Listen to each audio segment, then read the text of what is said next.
Thank color you so yellow. much. And then my sister, she has very unique pants this morning. I Our know. cameraman could zoom. You know, these are all, just I'm give me that dealing with- white shirt. These are all designs of Alvin Clever, my stylist. This guy has it going when it comes to fashion. Wow. I'm telling you. Thank You you. look so gorgeous, I And must holy, say. eh? And of course, our viewers, thank you so much for always waking up with us here on Good Morning Uganda. Now, today is Holy Thursday, and like Mollen said, I've always told my colleagues that when Jesus was giving us the bread, the wine, he said, take this in memory. But now, sometimes I find some segregation. You go, you humble yourself to get this, and then there are terms and conditions. That applies. Jesus gave everybody, and they were able to take. And in some faith, when you go to church, they give everybody, including the young kid. But, well, that is religion, and every bit of it has its own principles. Though some of us would want every time there's an opportunity to share, or maybe you've had mass, you invite us Yes. to come. Then that time comes, we sit. Yet you're going to take the blood and the body of Jesus Christ. Why do you leave us? Think about us. We also want to have that. Robert, Because, for things are example, hard. personally, I've always seen those things. Are they called Eucharists? The Holy Eucharist, yes. Because I'm not in that faith. I've always longed to have a feel of, Yeah, what it is like. but I can't. But guess what? Also, Jesus Let me tell you gave something. to- Coming in Jesus from a did give- Catholic, background, I am a typical Catholic. But I mean that right there. For us as a Catholic church, by the way, I'm sure you have been to a Catholic church, and you know when mass is going on. At that point, when the priest is actually raising that body of Christ, okay, that is considered one of the most sacred times during the entire mass. It is one of the most respected. It is one where, you know, if you have been diverted, you know, your thoughts have been divided during the entire process of mass, that right there is when you need to collect your thoughts and just focus on what is happening. It's actually a very, very big deal. If you're a Catholic, you'd understand the significance. And you know, even when he raises the chalice, you know what the chalice is? You know, that cup wine. where the wine is, and you know, signifying the blood of Jesus.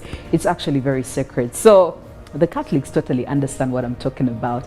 I want to think it also goes to the fact that the people who took the Holy Communion were actually the disciples.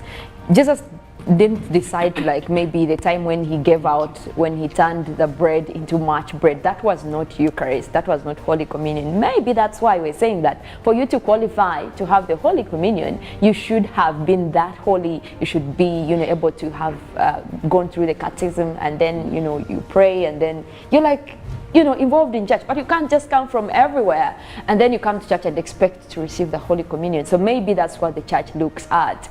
But if you ask me, I wish this wasn't an issue. I wish everyone else was getting to the holy table. Yes. But also, I'll tell you something interesting, Mollen. As a Catholic, you're not actually supposed to go for the Holy Communion if you're, you know, doing certain things. For example, if you're cohabiting, if you're not officially married, if you're not, you know, so just to give it a bit of respect, you know, there is some respect attached to it. You can't just walk into the church for, and you know, In go simple up and terms, you're about. saying if you're a sinner, if you're sinning, Well, you're not- everybody's a And if sinner. you're not- Everybody's a I sinner, remember the but words they use. If you're not prepared yes, if you're not prepared. and you're not sanctified, then you don't go to the holy table. Even if you drove the priest to church for that mass, but as long as the qualifications you don't have them, then you don't do that. So much is happening, and of course we know that people are very excited for Easter celebrations, but I've also been thinking about, do we really just do these things ceremonial, or do we really have a U-turn, spiritual revival in our lives? Because it began with Lent, and I saw Mollen with ash across. Everyone you would see, a Christian, they had that ash in their forehead. But do we just go for all this, or do we really change in character? Does this reflect transformation? That we are, you know, it's not just about the holy period. Once it's done, then we go back to adultery, we go back to whatever we are doing. Does this cause the change? Because the world has been taken so much by bandwagon, doing things not knowing the actual intent. Well, it's that is something that we probably need to leave to the rest of the world to figure out when Lent comes in. Do you know the significant? All these days that are coming, Good Friday. I know one thing for sure, Ugandans do know how to spend, or to have a good public holiday. And I mean, it's a tendency, it's a behavior. We don't actually figure out why this is a public holiday. At the back of my mind, I know I am not supposed to be at work today. I am just supposed to be resuming the day after that. But I mean, sometimes take a minute and find out why you're actually not working.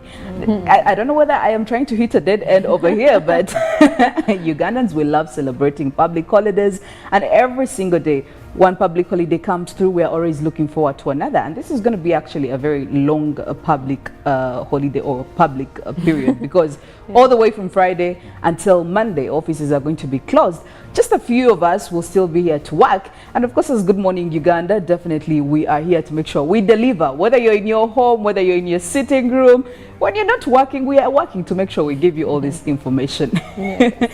But it's also about that time we take a look at what did happen in the news last night, what made it to the newsroom. Of course, locally, what happened around here. A lot of information, a lot of things are happening, and maybe it's our responsibility to actually give you updates, but also what is happening outside the Ugandan borders, outside the African borders. Let's take a look at some of these stories. And we'll begin with His Excellency President Kaguta Museveni and the Commander-in-Chief of the Armed Forces, who elevated a number of officers amounting to 3. President Yoweri Kaguta Museveni, also Commander-in-Chief of the UPDF, has elevated 3 top army officers. This has been confirmed by the Uganda People's Defense Forces person, Brigadier General Felix Kulaije, in an exclusive interview with the UBC. Kulaije, however, refuted the media reports indicating that finally the army has agreed to retire General Kele Kaihura and David Sejusa. Away from that, we look at the Archbishop's Easter message. Now, His Grace, the Archbishop of Church of Uganda, the Most Reverend Dr. Stephen Samuel Kazimba Mugalu, has urged Ugandans to have hope beyond affliction, as this year's theme of Church of Uganda is Hope Beyond Affliction. This was during a media briefing at his palace at Namirembe Cathedral, where he delivered his Easter message to Ugandans. And now we head to Parliament, where the Ministry of Information, Communication and Technology, ICT, has underscored the need to increase its budget as a prerequisite for the smooth implementation of the parish development model. While interacting with the ICT committee to discuss the budget performance of the outgoing year and the proposed budget for the next financial year, said the ministry has a limited budget, yet ICT remains key in development, including the success of the parish development model. In another story, the Office of the Supreme Mufti Management and the Executive Committee has pronounced itself as non-part of the alleged purported unity of Muslims. This follows a delegation headed by the Mufti of Uganda, Sheikh Shaban Ramadan Mubaje, with purported leaders from all sectors of Old Kampala, Chibuli and Nakasero that met with the President on grounds of unity.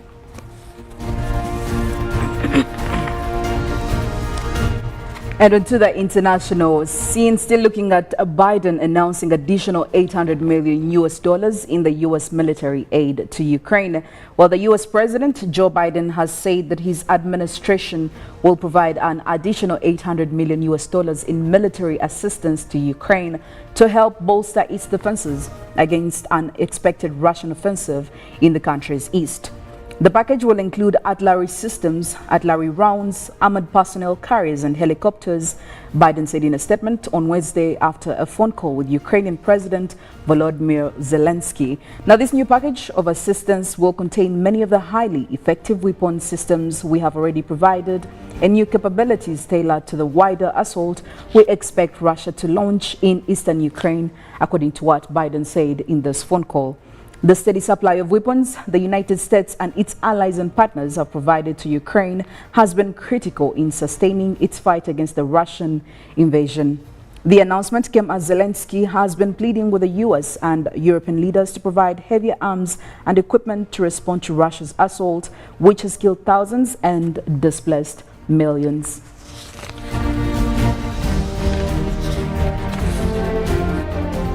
And UK to sign deal to send asylum seekers to Rwanda for processing. Some asylum seekers will be flown to Rwanda to have their applications processed under new government plans. Boris Johnson is set to unveil the plans on Thursday before Home Secretary Priti Patel signs a migration deal with the African nation. BBC Home editor Mark Easton said the deal would mean single men arriving in Britain via channel crossings could be forcibly removed. The Refugee Council criticized the policy as cruel and urged a rethink. Labour said the plan was unworkable, unethical and extortionate, and one designed to distract from Mr. Johnson's fine for breaking COVID-19 laws. The Liberal Democrats say the proposal would be expensive for taxpayers while doing nothing to stop dangerous channel crossings or combat the smuggling and trafficking gangs. The deal is expected to see the Rwandan government given an initial £120 million as part of a trial, but opponents say the annual cost of the full scheme would be far higher. In his speech, Mr. Johnson will argue that action is needed to stop vile people smugglers turning the ocean into a watery graveyard. Thousands of people have crossed the English Channel in small boats from France to the UK this year. And last year, 28,526 people made the crossing, compared with 8,404 back in 2020.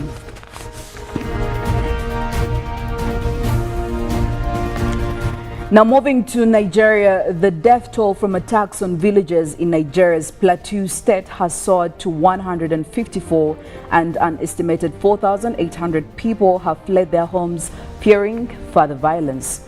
Villagers were attacked by gunmen on motorbikes who shot sporadically into homes and businesses during the rampage on Sunday in central Plateau state. Houses and shops were burned to the ground, and people who tried to flee and hide were pursued and shot, their bodies only being discovered in past days, according to what was said by the local officials. All in all, we have in our records the number of those killed at 154, including those found in bushes, said Yawu Abubakar, a senior councillor of Garga Rural District in the Kanem local government area of Plateau. The death toll is now 3 times higher than initially reported. Abubakar said mass burials were underway as shocked communities in the area tried to come to terms with the slaughter. Soldiers have been deployed to pursue the gunmen. Nigeria's Information Minister Lai Mohammed told reporters that armed criminal gangs and Boko Haram fighters were responsible for the attacks. What is happening now is that there is a kind of an unholy handshake between bandits and Boko Haram insurgents, according to what was said by the minister. And climate news, limiting global warming just below 2 degrees is possible if climate pledges are met in full. Now, if nations stick to the climate pledges made ahead of last year's climate change conference COP26 and reduce greenhouse gas emissions, the Earth can limit warming to just below 2 degrees Celsius by 2100, according to the new modeling released Wednesday in the journal Nature. Malte Main Hussein, a climate scientist at the University of Malibu and the first author of the newspaper, said the study is good news, but also isn't. Now, temperatures have already risen to 1.1 degrees Celsius over pre-industrial levels, but the good news is that we can't stay below the symbolic 2 degrees mark with the current pledges, Main Hussein said. However, the study also shows that we've almost certainly missed our chance to limiting to 1.5 degrees Celsius, an ambitious mark urged in the Paris Agreement that was signed in 2015. It is not all a good news story, Main Hussein said, because our study clearly shows that the increased action this decade is necessary for us to have a chance of not shooting past 1.5 degrees by a wider margin. The study published yesterday and featuring climate scientists from the University of Malibu, the International Energy Agency, and Potsdam Institute for Climate Impact Research examined climate pledges and greenhouse gas emission targets submitted by 196 countries from 2015 until the end of COP26 meeting, which took place in Glasgow in November last year. Well, away from that, maybe before I share what we're going to be discussing between us and you this morning, I want to find out from you, Robert and Mollen, especially, anyway, it has a thing to do with the both of you, both genders. Maybe to start off with you, Robert, if you are going to propose to your wife, or maybe if you propose to your wife, would you actually go in for a public proposal? You know, you go, because we've seen a couple of people do it in Kampala city. You actually put the city to a standstill to propose to your, you know, long-time partner. Would you do that in a public setting? Yes. You would? I would. Like around City Square, the constitutional City Square? You would do that? You know, when you choose to do something, do it. The chain of love in our country day by day is becoming more influenced by the Western world. That's why we cherish Valentine's. We have all these funny things, baby shower. Now there's so much that we are copying. So I would not want to do half things, do certain things and not do others. And when you propose to someone in the public, yes, there's a way, there's some vibe, there's some thing you put into that, you know that you get it. You know? And of course the witnesses, you know, yes, there's a way it comes out more than just taking someone for dinner, sit in a restaurant in that dark corner, then bring out your ring. I think, you know, I feel it's really... Robert, I'm going to be sharing just in a few minutes from now why I'm asking what I'm asking. And Mollen, would you rather someone, your partner proposes to you in a public setting? Well, I'm so shocked at Kirabo's response. I wouldn't have thought he's going in for the public proposal. But guess what? Yes. I think I have no problem with the public proposal for as long as you have been with this person. And, you know, if you're in a relationship with someone, you kind of anticipate that they're going to propose at one point. Yes. But if this is the person that you don't want to propose, don't even make him think that it's okay, because they're going to propose to you in public, and we have seen a lot of those scenarios. Yes. And someone is ashamed to the core and they can't do anything. So because well, it's not guaranteed that they will accept you. Yes. Yeah. You know, these things of the heart are very confusing. Now I wish the heart was just as the eyes that you could see. I love the fact that the both of you actually do talk about this, because there are arguments actually coming in online that for a man to decide to propose to a woman, or even a woman, I mean, it's a little bit manipulative, because we have all different types of manipulation. Now, you see, when they propose to you in a public setting, especially for the man, you're kind of making it hard for the woman to actually say no. For somebody who has been proposed to around that Ginger Road roundabout, okay, you put traffic to a standstill, and as a lady, you're probably scared to say no in a setting like that. You don't want to embarrass the man, and you find yourself saying yes because, well, because of the environmental manipulation that is happening. And I don't know what you actually think about this. I found it quite very interesting. I don't think it I hadn't is thought about it that way, though. I don't think it is manipulation. Yes. But I feel like maybe some of these guys do it, you know, as an excuse. Sometimes they have wronged you, and they feel like the only way to come back is to give you that proposal. And a lot of men do that. Once you have problems, it's like, okay, you know what, maybe if I give her this proposal, if I give her this ring, she will, you know, just say okay. Well, so they take that and then they put you in public. I still find it as manipulation. That is still manipulation. But it is on the other gender. Like for me, I am you're being manipulated into saying yes by the virtue of the environment. Let's get serious, people. You know, when someone is proposing to you, he wants you to accept a lifetime commitment. People fall in love for various reasons. Okay. But before you enter this prison, or you enter this interesting life of marriage, because in marriage there are two. It's either prison, if you have the right person, you're going to have the sweetness, peace and love. If you have the wrong number, you're finished. You have the right person, you're complete. Now if this guy is coming to you, no matter how many people are there, speak to your heart and say, no, I've seen someone at Garden City and this lady completely refused. And for me, I was one of the most excited people to clap and give it the vibe. Of course you were one of those people, Robert. But you know what one of those people. You know what happened? The lady kind of and said, no, Jack, I can't. And I want to tell you the embarrassment the man got. But I was so happy about this woman because she was honest. She was honest. But this issue, people are seeing you're going into marriage. Wow, Which is why I'm it's not as saying, easy. like most of these people, most of these guys bring out the proposal when you're not in good terms. Like for example, if you have talked about, marriage before, you've talked about commitment with this person, then I think they should be ready to be at that point where they can accept your proposal. But once you don't establish that kind of talk before, then you're subjecting yourself to being said no to, because you're proposing at the wrong time. First have these conversations and tap into this person's mind. Ever seen even a woman who arranged her proposal and it looked funny? She was coming from the USA. She bought the ring herself. Well, sometimes the situations ladies want to do the unthinkable. I mean, if you've been with this man, and we knew they were going to propose to her. I found this very interesting. And this is a relative, but we all knew that they're going to propose. But do you have? Now is this still a proposal? You're expecting it there at the last moment. Woo! Like, she bought her own ring.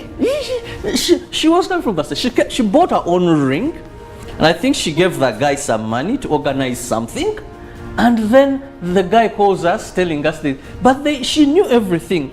So I was wondering if this really was a proposal. But that is when we copy things we don't understand very well. Well, definitely, again, this is quite such an interesting take on this very topic. I found it somewhere and I just realized, wow, I've never thought about it like that. But hey, everybody prefers what they prefer. Public or not, private or not, dinner or not. I mean, it's entirely up to you. We can only hope the results are always a yes. That is the only thing I wish for you. But saying yes, rather speaking of saying yes, probably there is something Robert has to say to you that you should say yes to. And I mean, he's talked about this every single day and he's not about to stop until you actually say well, I yes. come with my proposal to you with one knee bent, telling you I need you healthy, I need you alive, and you are going in for this Easter holiday. One of the gifts you can give a person is a carton, not even a bottle, a carton of Hallelujah Tamarind or Hallelujah Ginger tea. These will boost their immune system. So what greater love is there than the love to want someone alive? Just at 1,500 is the cost of this bottle. Just a clue in case you're looking for a Easter present. Here I come to you with this.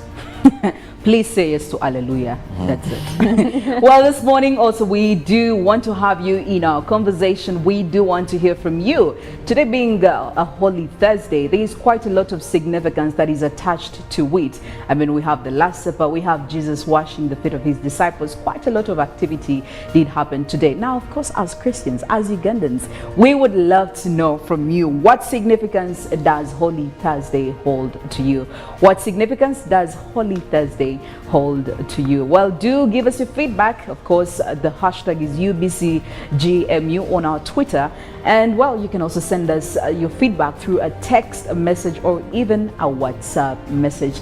We'll be sharing all your significances, all your submissions as Good Morning Uganda goes on. But also, we still need to inspire you. We need to give you something that you should probably look out for. Today is the last day of the week, really, the last active day. So we still want you active. We want you at your optimal maximum capacity to make sure you are very efficient. And that is why we're going to be inspiring you in the next song that we are going to be playing just in a couple of minutes away from now. When we get back, of course, it will be the newsreel where we'll be having the topical discussion about the refugee influx, how we can actually come in to help and how other countries are coming to help. And later on, we'll be taking you to the roads by yours truly, traffic updates definitely. And of course, Mollen will be here to give you more of the weather forecast and more in the climate news and more awesome programming still continues right here in Good Morning Uganda. We'll be back just in a couple of minutes.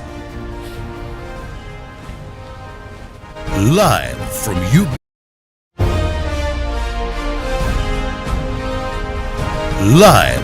UBC Studios in Kampala. This is Good Morning Uganda.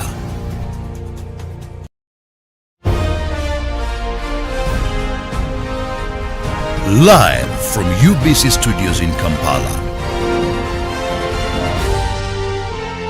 This is Good Morning Uganda.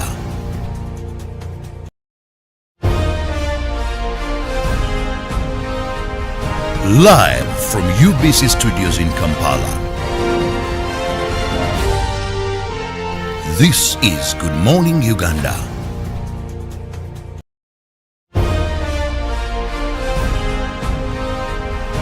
Live from UBC Studios in Kampala. This is Good Morning Uganda.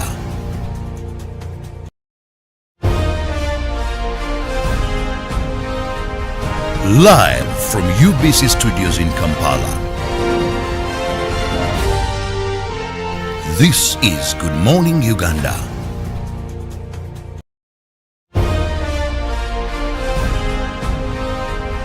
Live from UBC Studios in Kampala. This is Good Morning Uganda.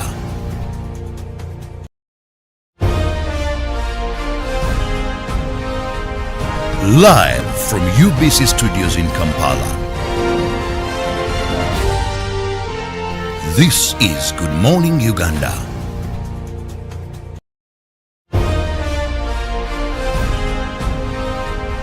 Live from UBC Studios in Kampala. This is Good Morning Uganda.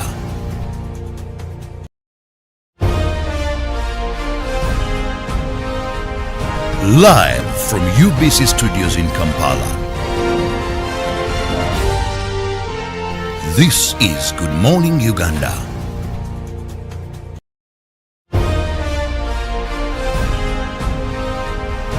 Live from UBC Studios in Kampala. This is Good Morning Uganda.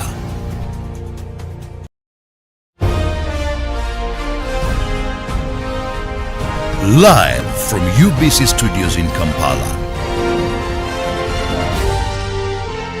This is Good Morning Uganda.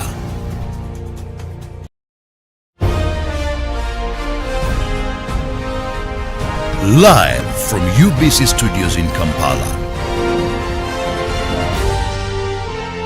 This is Good Morning Uganda.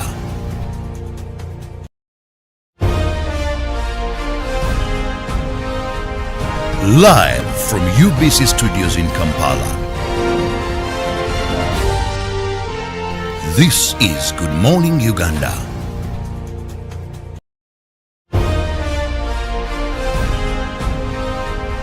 Live from UBC Studios in Kampala. This is Good Morning Uganda.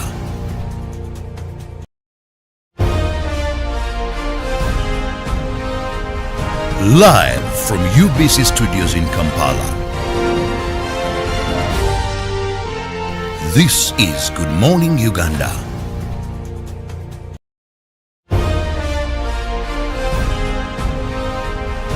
Live from UBC Studios in Kampala.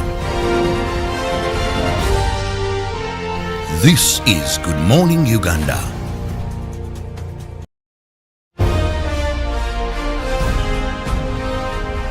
Live from UBC Studios in Kampala. This is Good Morning Uganda.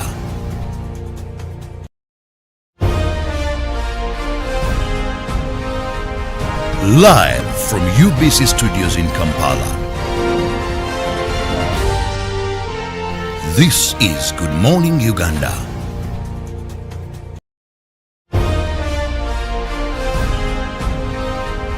Live from UBC Studios in Kampala. This is Good Morning Uganda.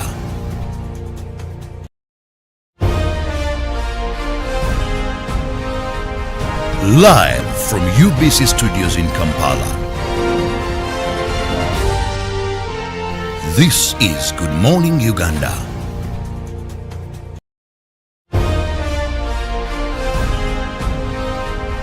Live from UBC Studios in Kampala. This is Good Morning Uganda.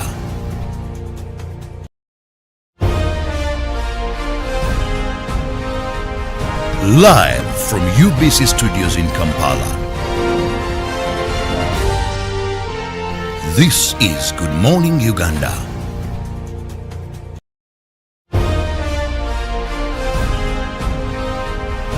Live from UBC Studios in Kampala. This is Good Morning Uganda.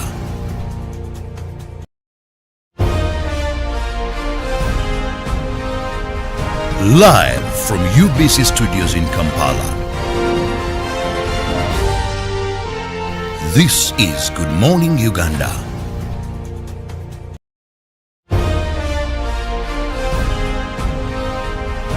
Live from UBC Studios in Kampala. 100% natural. Enjoy the drink that has got the tamarind juice in it. Made by Alleluia Reflexology, Healthy Solutions and Nutritional Research Center Limited. Get yourself a bottle of Alleluia from all shops around.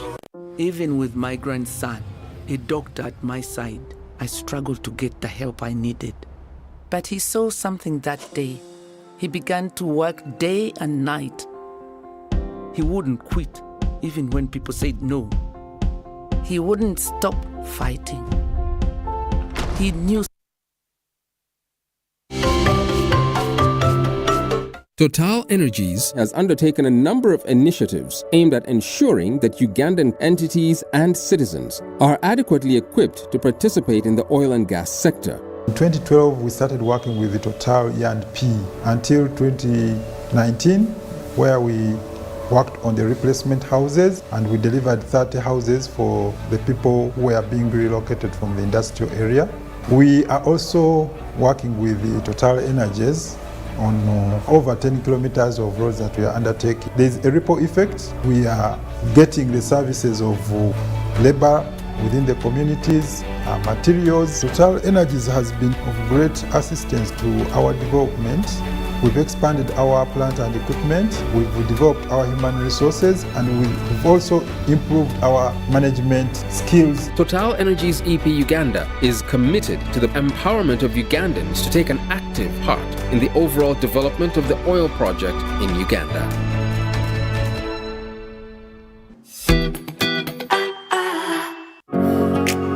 It's no secret that ICT makes learning easy.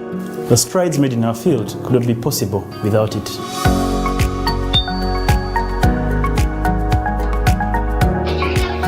And now we can watch our favorite show. My radio is my best friend. UCC provides an enabling regulatory environment and policy guidance for healthy competition. We also facilitate ease of doing business in the communications sector through licensing, standardization, spectrum management, tariff regulation, rural communication development, and consumer empowerment. An informed consumer is an empowered consumer. UCC supports local content and innovations. Driving the development of a robust communication sector in Uganda is Uganda Communications Commission. buli munya-Uganda nayitinga amakuru marungi. UBC West eyina amakuru marungi. Kampala 557 Fama. Mbarara 97 Fama. Footpoto 98 Fama. Masindi 5 Fama. Kurikiriza UBC West ohulire embaganiza. UBC West empika huna.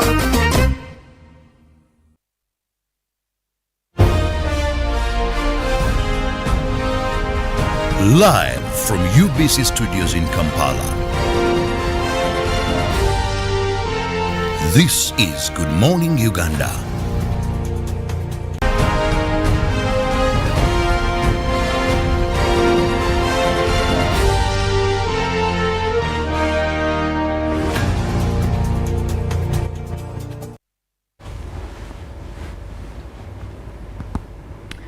Well, we hope that we did well when it came to inspiring you with that song that came in from Mariah Carey and Whitney Houston, two musical legends back in 1998. This is when that song was actually released. And today being a Throwback Thursday, it's actually very, very relatable. Well, thank you for joining us right here on Good Morning Uganda Newsreel, 7 minutes after the hour of 7 a.m. My name is Philomena Mastiko, and of course I am joined by Robert Nyonyintono Kirabo. And this morning, definitely, the topic of discussion is about something that has also been happening. We are talking about the refugee influx in Uganda as a general. But maybe before we get into that, just to remind you about the poll question this morning that is running straight on our Twitter. That is, what is the significance of Holy Thursday to you? What significance does it hold to you as a Ugandan? We'll be getting into your feedback and your submissions as Good Morning Uganda goes on. Well, Robert, this morning we're talking about refugees, the refugee influx, and it's actually taking a toll on us as Uganda, but also our leaders are actually realizing this. Yesterday, the State Minister for Relief, Disaster Preparedness, and of course refugees, I'm talking about Honorable Esther Anyakun, actually said that we need more assistance from these countries where these refugees are coming in. We're talking about the Democratic Republic of Congo, which is one of the most recent countries where we are having more refugees coming in. That is over about 30,000 refugees. But also South Sudan, that has had quite a long-term conflict running for a while, and we've had its people, its residents, flee to Uganda. Now, she believes that these other countries are taking Uganda for granted, especially when it comes to our policy. It's an open-door refugee policy. So every other kind of refugee feels very comfortable and, to come and seek refugee in our Uganda here. But, well, things are really taking a toll on us, because this clearly means that we have to really think about other things like accommodation, education, food, health, to mention but a few. Now, as we stand right now, Uganda generally, we have over 1 million refugees generally, but also we require about 70 billion Ugandan shillings to be able to facilitate for these refugees. I mean, if I was to ask you, Robert, how did we even get here? Well, when I look at Uganda right now, regarding issues of refugees, I see Uganda as a very beautiful lady who chooses to accommodate every man. Then later says, men are not easy. They have continuous heartbreaks. Because this is what happened. Uganda, when we have war, when these countries have war, we have refugees from Eritrea, from Somalia, from South Sudan, from Rwanda, from Congo, from a number of countries that even cross other countries but run to Uganda. That Uganda may not be the most safest country close to them, but they will choose to find themselves in Uganda. Do you know why? Because of our refugee policy. I agree it is good to save a brother running away from danger. But you see, whenever you open up, you must have stopgaps. This beautiful lady called Uganda, with the good weather, with the peace, the day we went into our policy that is praised internationally, by the way. Yes. And we cherish Uganda. We are the #1 refugee hosting country in Africa. We are 3rd in the world. Yes, we are very hospitable. That is good. But at the end of the day, this is now becoming a problem to Uganda as a country. And to me, why we got there is the day we had a policy that gives these freedoms. Uganda's refugee policy guarantees freedom of movement and the right to employment, education, health, as well as the right to start businesses. The government also provides refugees plots of land so they can farm and construct shelter. It empowers refugees to become economically self-reliant while granting them the same rights that citizens enjoy. Where in the world will you find this? We're giving them even in our donor community, we praise so much. You may not have all these rights. So Uganda is heaven to this beautiful woman is very accommodating. And now the lady has reached a point, she's saying no. I've had continuous heartbreaks. So how did we get to this? First, because indeed what a refugee is looking for is given in Uganda. If you're running away from Congo, there are bullets. The moment you cross and enter Uganda, UPDF is there. It has mastered peace. So a refugee is looking for peace. A refugee is looking for land. A refugee is looking for shelter. And where possible, a refugee is looking for employment. Go downtown, Upper Complex, where how many Congolese refugees are in Bitenji business? Very many, extremely very many. Go to bars, Machindi, Kabalagala. We even now have Sudan. We have areas that have been, you know, condoned off, and we actually call them Mochi Sudan, you know, yes. So that is how we identify this them. conducive environment, coupled with our policy, is how we got to where we are today. Oh, wow. So are we actually being extremely very easy on these people? Are we really making it very, very comfortable for them that, that they have to come in? And anyway, is it actually too late for us to go back on our policy? Would you actually say it's too late? It's not too late, but you should also have other aspirations as a country. Uganda is positioning herself when it comes to this region, if you're keen to observe, as a role model in everything. When it comes to peace, when it comes to humanitarian reasons, and even I think that when it comes to the East African community, one of the leading countries is Uganda. Most of you might say that among the forefathers of the rejuvenated East African community, it's only maybe Yoweri Museveni still living. So there is where we want to go as a country. There's where we've positioned ourselves. That some of these things, even if we wanted to move back, we may seemingly have something that maybe we want to protect as a country. But I want to tell you, this is no longer sustainable. Uganda, this is no longer sustainable, even if we are to have this aid given to us. Because, Philo, when you visit some of these camps, talk to the locals and talk to those in camps. People will tell you, these refugees, some have money. Some go to communities, and where a house would go for 500 pushes to 1 million. Because they can afford. Because they can actually afford because to stay in these you're going to houses. have those in camps and those outside camps. But all of them, if you look at their documents, they are refugees. So, even those in camps, communities around them have issues. Those outside, communities also have their issues. Either how they have increased cost of living. Those will tell you they grow food and they'll sell cheaply. We have weekly markets, they come there are days they have the money. So, and worst being, you know, I read the Bible so often. There was someone, Joseph, I think you read the Bible very well.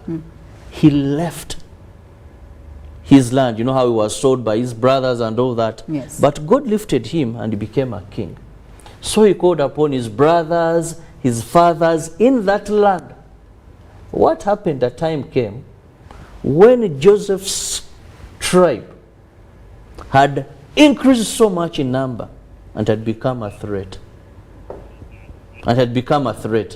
And these people had to tell them, go back. That is why even Joseph's body had to be lifted to be taken back to the ancestral land. So there are threats that these huge numbers may end up one day dominating and taking over a lot of things. These we may see as minor issues, but time may come.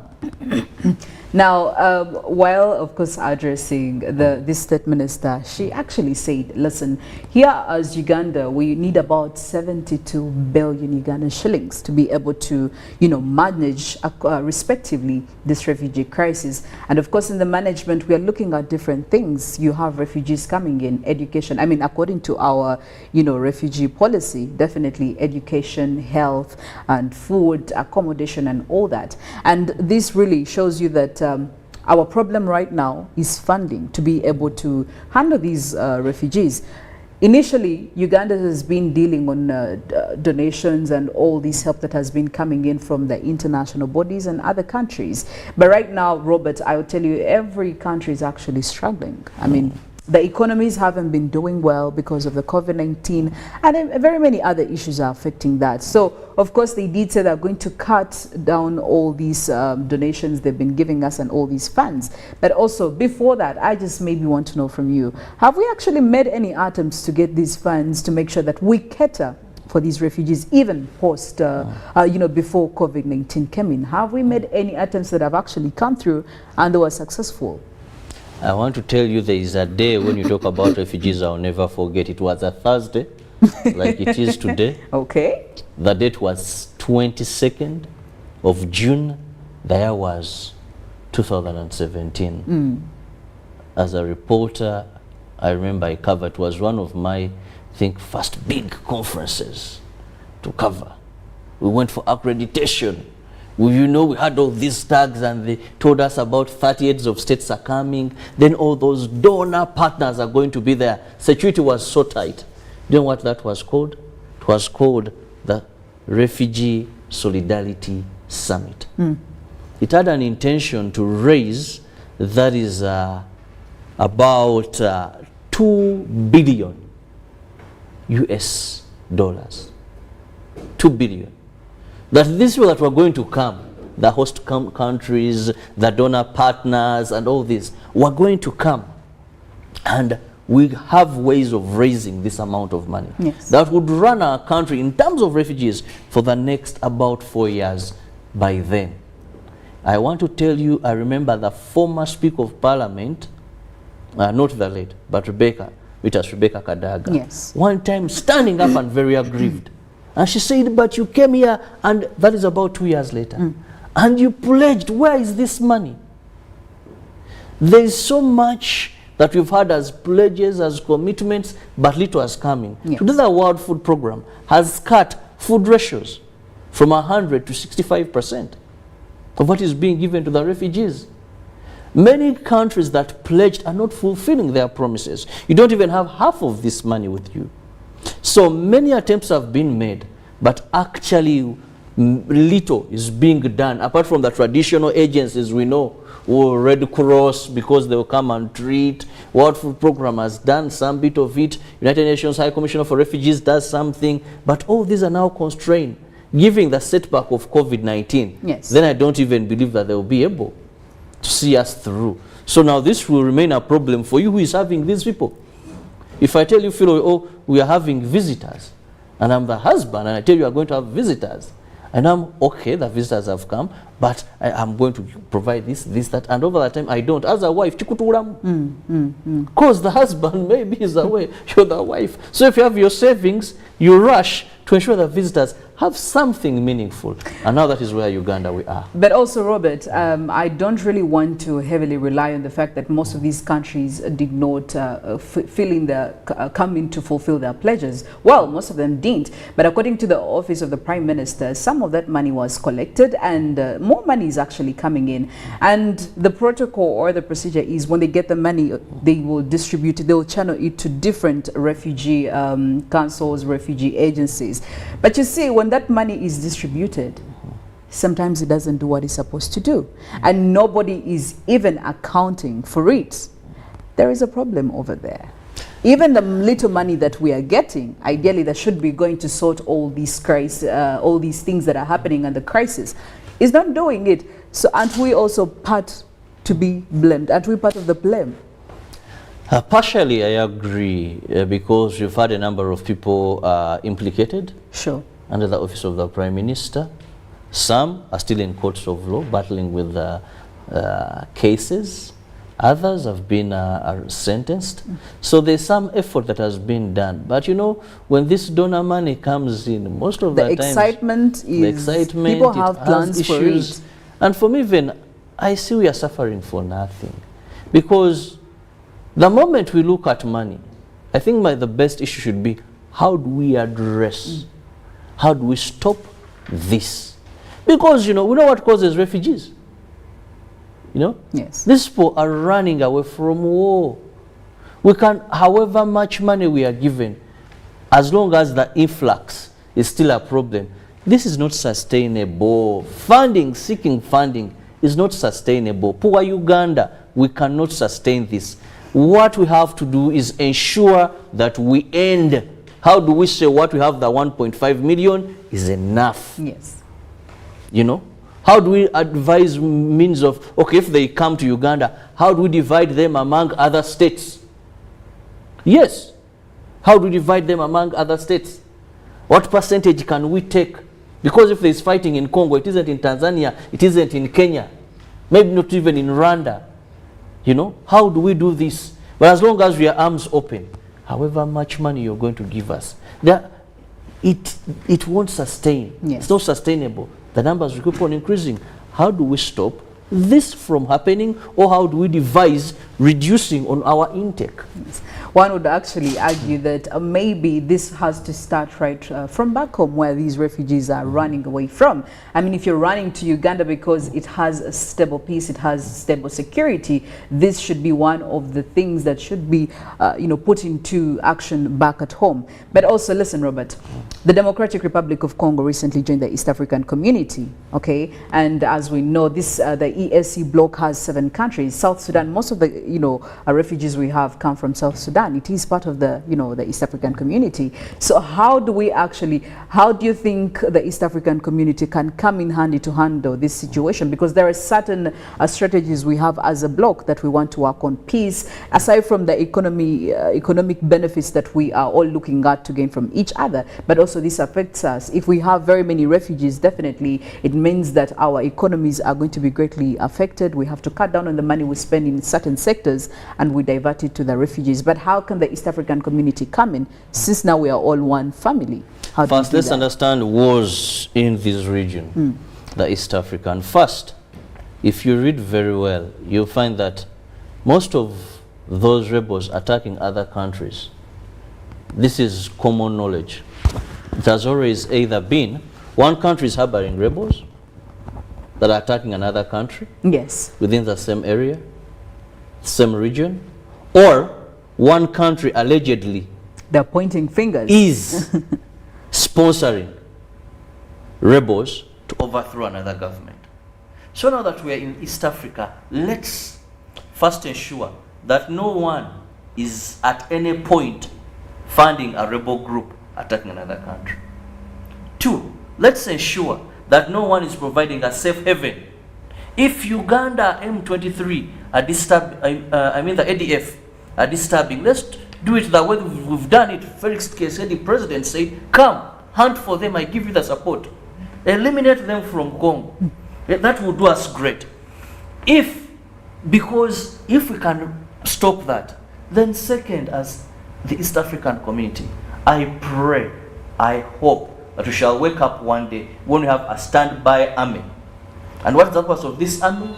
We say what affects you affects me. If there is this funny rebel group that is against democracy, we have a force. We can go in and hunt the M23. Yes. Uganda gives soldiers, Tanzania, Rwanda, just like what we're seeing Sudan, is happening in Russia and Ukraine. So that we can garner and fight. When we end these wars and East Africa is peaceful, then we won't have more refugees coming in. We shall ask you, what are you going to do in our country? Because there won't be war. But as long as we still have one country giving a safe haven to a rebel group, yes, the other country funding another rebel group because of trivial issues, because of supremacy and all this, then you may not end these wars. And as long as you don't have a standby army, it will still be very hard, because when you talk about countries like the Honorable Minister is saying, these countries where refugees are coming from, they should give support. They're having war. South Sudan is struggling with this economy. They have no way Congo is struggling with this economy. They don't have what is enough for them. Well, she was actually saying they need to mobilize somehow, because we have your people over here. You're inconveniencing our economy. But maybe they cannot sustain that. So that is where the problem is. Threefold approach will give us, we shall have peace, then we shall not have the refugees. But this issue of funding is not sustainable at one point. Well, as we come to the end of this, Robert, maybe, how do you think we can actually end this issue? Because, I mean, we have seen a lot happening. We've had, especially when it comes to the resettling plan, at one point, we had the Rwandan president, His Excellency Paul Kagame, ask, why aren't these Rwandans back at home?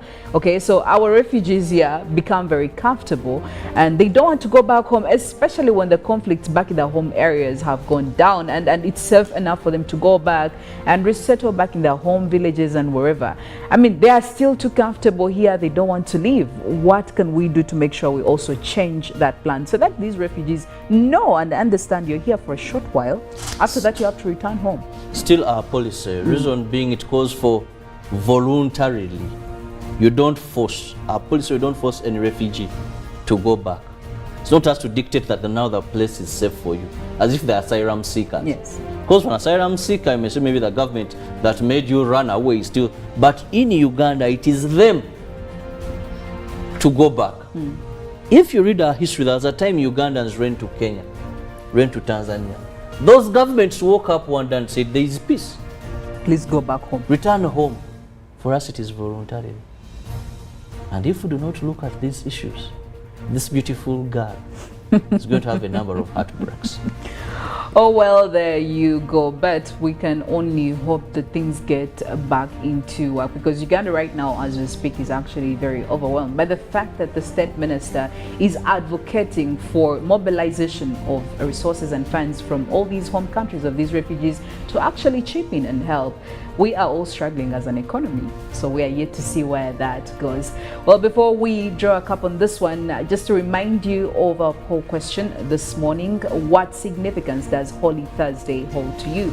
What significance does Holy Thursday hold to you?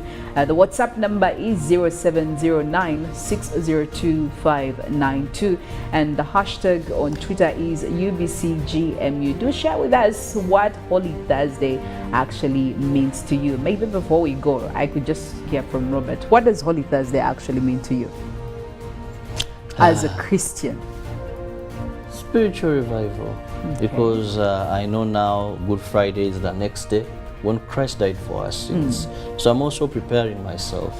It speaks a lot to me how change in some of spiritual, examine myself spiritually to ensure that yes, there is value for the death of Jesus Christ. And Holy Thursday is yes, when we know we saw Jesus. Last Supper is bye-bye. You see, my people, I'm going to leave. This was a sad moment. Yes. So now I'm thinking I'm among those disciples. The Savior is leaving us today and going for death to save us. Well, just to borrow your words, Robert, Uganda needs some spiritual revival. Maybe at this point, we could use some of it. Well, we'll be taking you to the papers to see what made the headlines: Daily Monitor, New Vision, and a Daily Nation. And later on, we'll be transitioning you to the roads. How is it like on this Thursday morning? And later on, Mollen will be here for the weather information and the weather focused on this Holy Thursday. Of course, Good Morning Uganda is still going on all the way, with more to come in the GMU agenda. And of course, in the sports updates, we'll still have quite a stock-packed show for you. So make sure you are with us all the way. Good morning. I am Philomena Mastiko.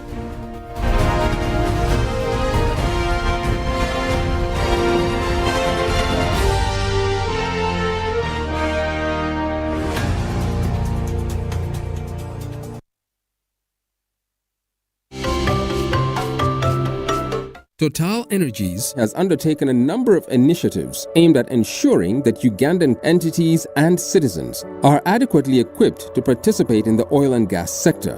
In 2012, we started working with the Total E&P until 2019, where we worked on the replacement houses, and we delivered 30 houses for the people who were being relocated from the industrial area.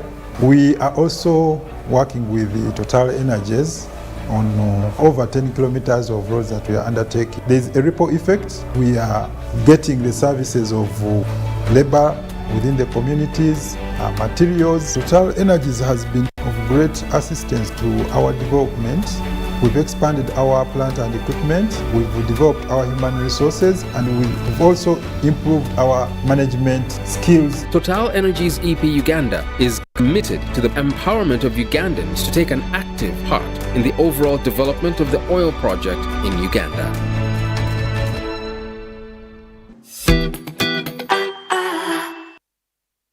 When you talk about our motherland Uganda, the Pearl of Africa, you cannot fail to smile because of the smile that fills the faces of the citizens. Our nice good weather and nature that sustains us all, that enables us all to continue each in their own way because we are all different even according to each individual's work. But what joins us to become one person is the sweetness from the flavored drink Alleluia Jingati drink and Alleluia Tamarind drink. The flavor that quenches your thirst while at the same time treating and healing your body because it is 100% natural. Enjoy the drink that has got the tamarind juice in it. Made by Alleluia Reflexology, Healthy Solutions and Nutritional Research Center Limited. Get yourself a bottle of Alleluia from all shops around. It's no secret that ICT makes learning easy. The strides made in our field could not be possible without it.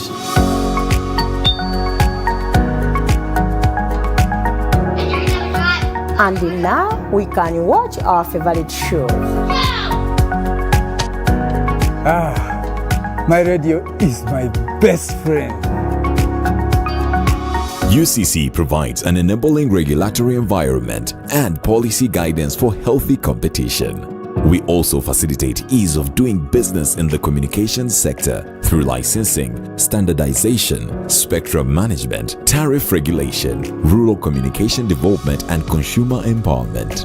An informed consumer is an empowered consumer.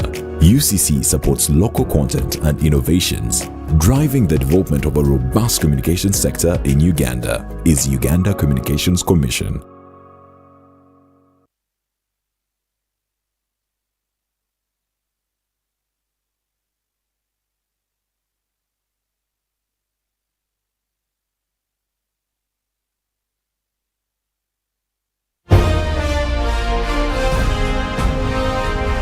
Live from UBC Studios in Kampala.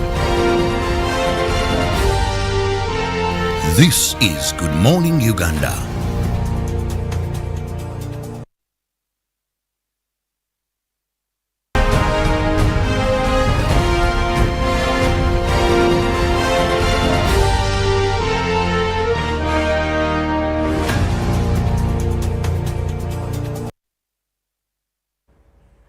In the papers this morning, starting off with the Daily Monitor, government plans new tax on land starting July. And of course, the proposals are flowing in with the new tax proposals touching land transactions, rental income, and of course, tax holidays to selected beneficiaries and related matters are contained in the draft income tax. That is the Amendment Bill 2022 tabled in Parliament. And there is actually quite a breakdown over there. And then also we have quite some accountability that is being shown for how the 900 billion Uganda shilling supplementary budget will be shared. Of course, this shows you that government is asking for more. And we have quite a number of sectors that have been lined over there. Office of the President, Works and Transport, Trade, Defense, Education, just to mention but a few. Now, in more news, still Belgians reunite with kin buried in Uganda. That is about 110 years ago. And also death toll from South Africa floods actually is at 259 as we speak. The lizard also over there doing the most, and then it will come back with a supplementary budget. Oh, wow. Moving to the second page of the Daily Monitor this morning. Will Museveni reconciliation deal deliver Muslim unity? And today in history, Uganda police dog gets appreciation certificate. And still also in history, Wilkes Booth shoots Abraham Lincoln. All this in the Daily Monitor for this Thursday, April 2022. But also taking a look at what's happening in the New Vision this morning, Mollen. Well, in the New Vision, we're looking at Olanya's son speaks out.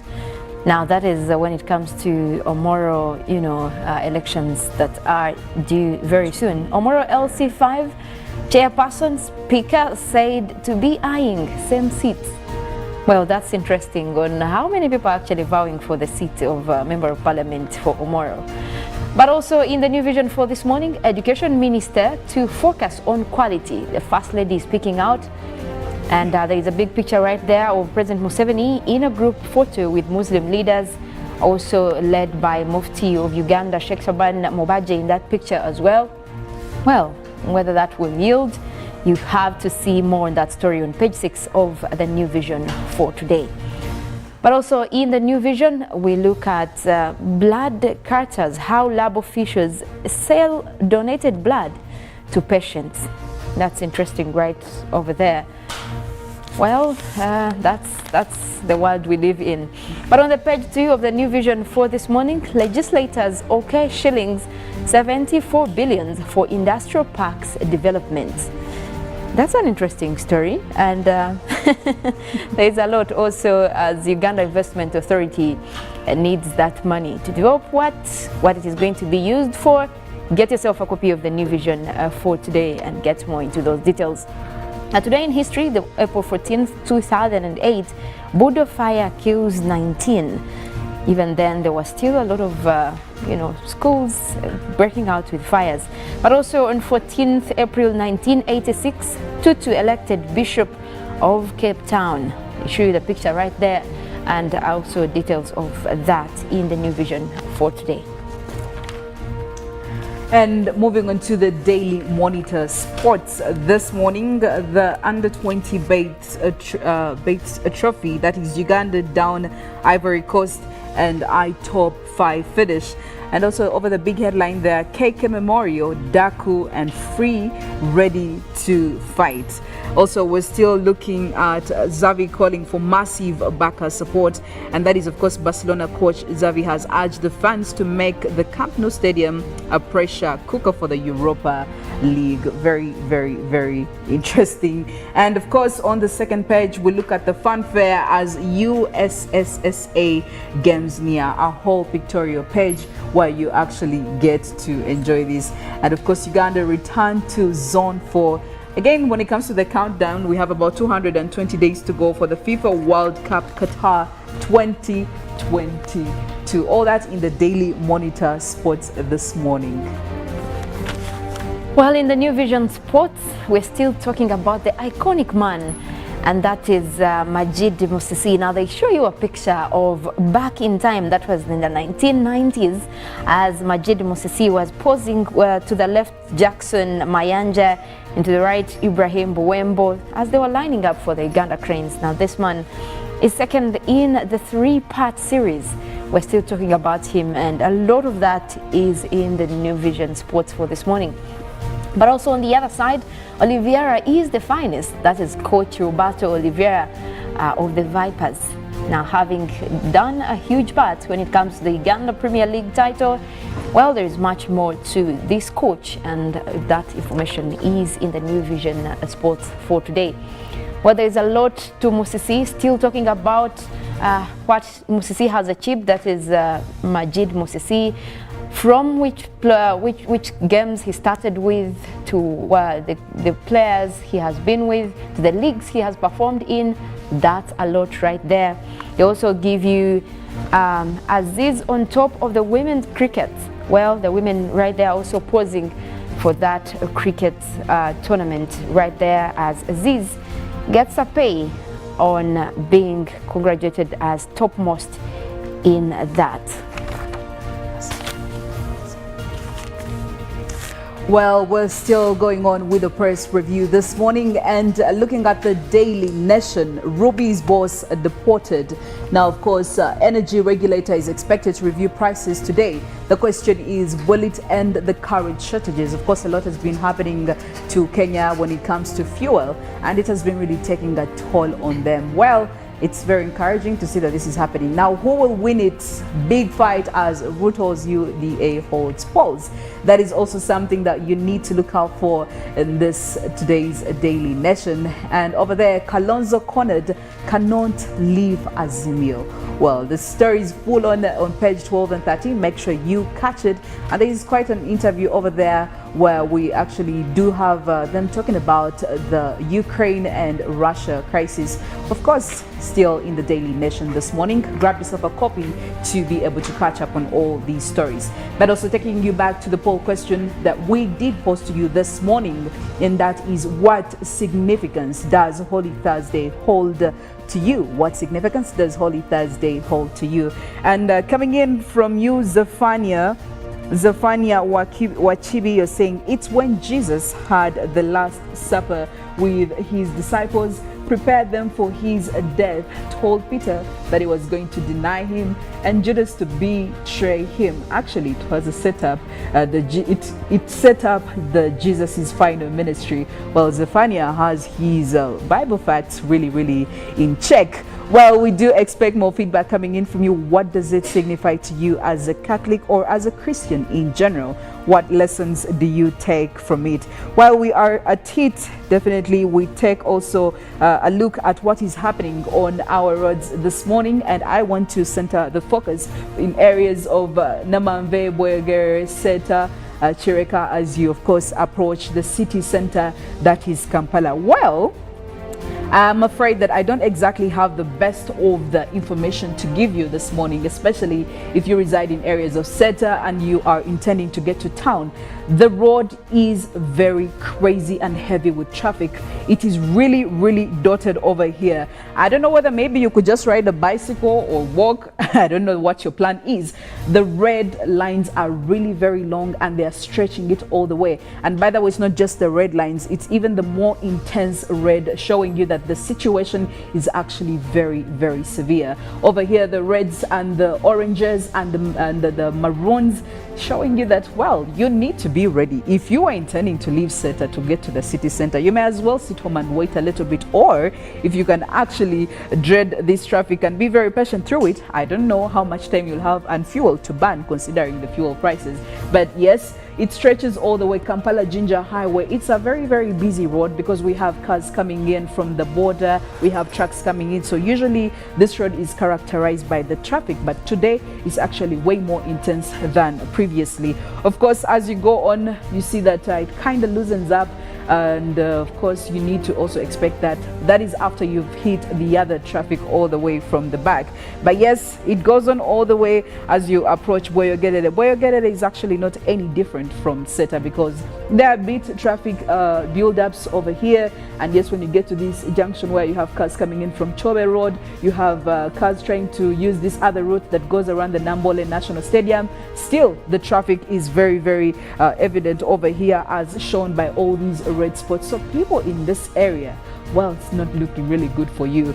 However, if you've been able to beat that traffic, you will definitely find yourself over the flyover here as the Kampala Northern Bypass. It's actually a bit free, but also as you go on, as you're trying to approach Chireka, do expect some traffic over there. Chireka Shopping Center is quite a busy one, so yes, the chaos is expected as portrayed by the red lines. We also have cars coming in trying to connect to the main road from Namgongo and other shortcuts to get into Chireka. Well, it's very crowded and rowdy at the same time, so you need to expect all that. However, as you go on, as you're approaching Banda, the traffic goes on loosening. There are a few traffic build-ups over here and there, but it should be able to loosen up even way more, and it should be easier for you to navigate. Now this is when you actually have to have woken up early, or you have to go much later on. Now Nakawa, the situation is also a little bit friendly. Of course, as you go ahead, the traffic also starts to build up because of the cars that are coming in from Ntinda, cars coming in from this other Nakawa Jinja Road, because they're trying to beat the traffic. So this joining point has some traffic to it.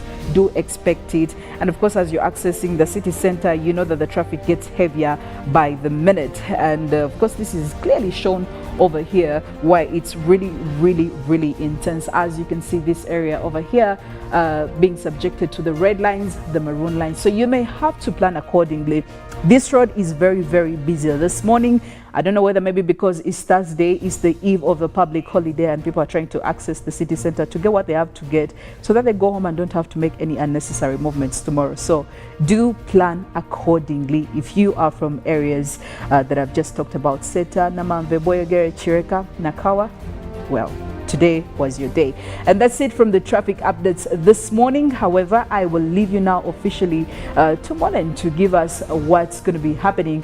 Mollen, is it going to be a rainy Holy Thursday, or should we expect that kasana? Well, it looks like it's going to be mostly dry across most areas within the country. I don't know, that should come in as good news. People are going to church. No one wants the rain at this point. Because even the people who are, doing farming, I think this is one day for you to rest and pray. So I don't think that the rains are necessary. So it's kind of good news. Not a lot of rains are expected for today, except when it comes to rain, you can't say everywhere you're going to benefit. There are those few areas that are stubborn. They're still going to have the rains. Well, it's going to be a hot Holy Thursday from what it looks like. Well, I'll leave Mollen to give you more details on this weather forecast and more information that will be coming in concerning the climate. That's it from the traffic updates for this Holy Thursday. I am Philomena Mastiko. Have a great and wonderful Thursday morning. Good morning. Well, a pleasant Thursday is expected in terms of weather, but we will be looking into your weather forecast, which will come in just a moment. First, we need to look into what is also making headlines, and we are following up on a story about the flooding that has taken place in southern parts of Africa, that is South Africa, and mostly the province that has been mostly affected, that is KwaZulu-Natal province. Now, so far, what we have is that, what we do know is that the death toll has risen to 309. And those are the people that have lost their lives due to the heavy rains, the landslides across the area. Now, also surrounding areas close to KwaZulu-Natal have also been affected. That includes destroying of property, and also most of the bridges that have been washed away. It is a disaster over there, I can tell you that. But we also have news coming in from the meteorological agencies and also the scientists that are saying that this is something that has happened in a long time. They have not seen extremes of this kind of rainfall over that place in South Africa. So still relating to the variations within our climate, and also looking at extreme weather events happening across the continent. But what we do know is that most of the property has been destroyed from, the landslide, as well as the flooding that has taken place due to prolonged heavy rains. And those are some of the pictures that are coming through from South Africa, and specifically across KwaZulu-Natal, looking into also Durban, South Africa, where we do know that there has been also 4 children have died, and that is across Claremont, Durban, South Africa, due to the flooding, and that was reported yesterday on the 13th of April. But also we're still looking at most of those devastating floods across South Africa, and especially the eastern coast, which also has increased. So far we have a report of 309 people dying from this. Now, there was an update that came through that is from the agency across South Africa when it comes to weather on the fatalities, and they are also reporting 306 people dead. Now, more pop-up operations have commenced in the parts of the province following heavy rains that led to widespread flooding during the past few days, and the latest report indicates that 306 people have lost their lives as a result of heavy rains. Now, of course, members of the KwaZulu-Natal province executive director will continue with visits to the affected areas to lead the rollout of relief to communities in need, and also municipal services like electricity, water, and refuse removal has already resumed in some areas. So at least we do know that most of the rescue team is on ground, and the government is also involved to make sure that they restore at least some kind of stability when it comes to water, electricity. Most of those were affected by the flooding over the area, and also not to mention that most of those rains do come through with strong winds that blows away a lot of stuff, and that could also indicate that even the electricity lines have been affected. But what we're seeing from the update is that most of these are being restored over there, and we can only hope that the recovery is quick in terms of government also extending their response towards the area. But it's really unfortunate for people across KwaZulu-Natal and surrounding areas about what happened, and we're still talking about extreme weather events. And Looking at coastal South Africa, this is an area that is close to the Indian Ocean, so even most of the weather systems that do develop, they easily hit the coast due to the proximity. But also this is a cold area. These guys actually go through 2 seasons of the year. That is, they also have summer, they have winter. So like at this time of the year, to have such extreme weather events, it's going to really be destructive and lead them to kind of, go down in terms of coping up with even the changing weather patterns.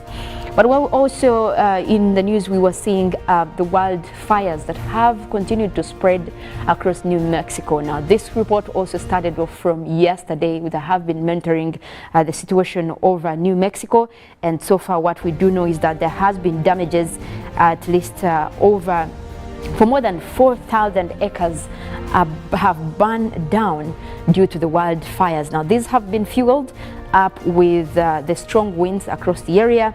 What we do know is that across New Mexico, that is the Cancun fires, have scorched more than 13,000 acres of the land as of Wednesday. But according to the data coming in from the incident information system, we're also seeing that there has been a lot of damages, especially when it comes to buildings, and also most of the coverage, the forest cover over the area that has been affected. Now, the governor also was speaking out in a statement where he says he's assuring people of New Mexico and also the local, state and federal agencies that they're working cloak to cloak to make sure they do more evacuations and support the need in this unprecedented spring of wildfires tearing across the communities. Now, the largest fire is at Hamites Peak. Now, that is also part of New Mexico, where they have seen 6,276 acres and just 10% contained. So that means the 90% had to burn down. That is over 6,000 acres of land. And it seems like this area has really had to deal with most of these wildfires this year, because we've seen even across the US has been a lot of cases of wildfires breaking out.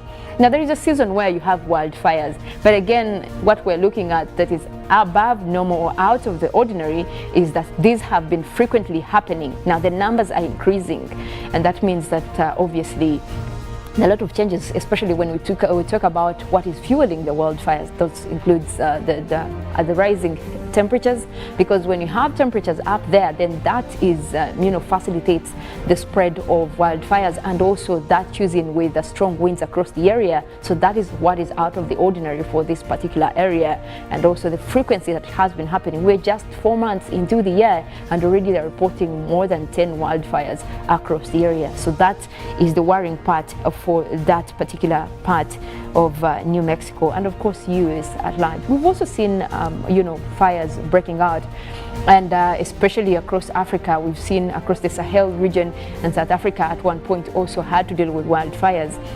When we're talking about summers and temperatures are rising and you have strong winds and the whole atmosphere is dry, it gives room for wildfires to spread from one area to another.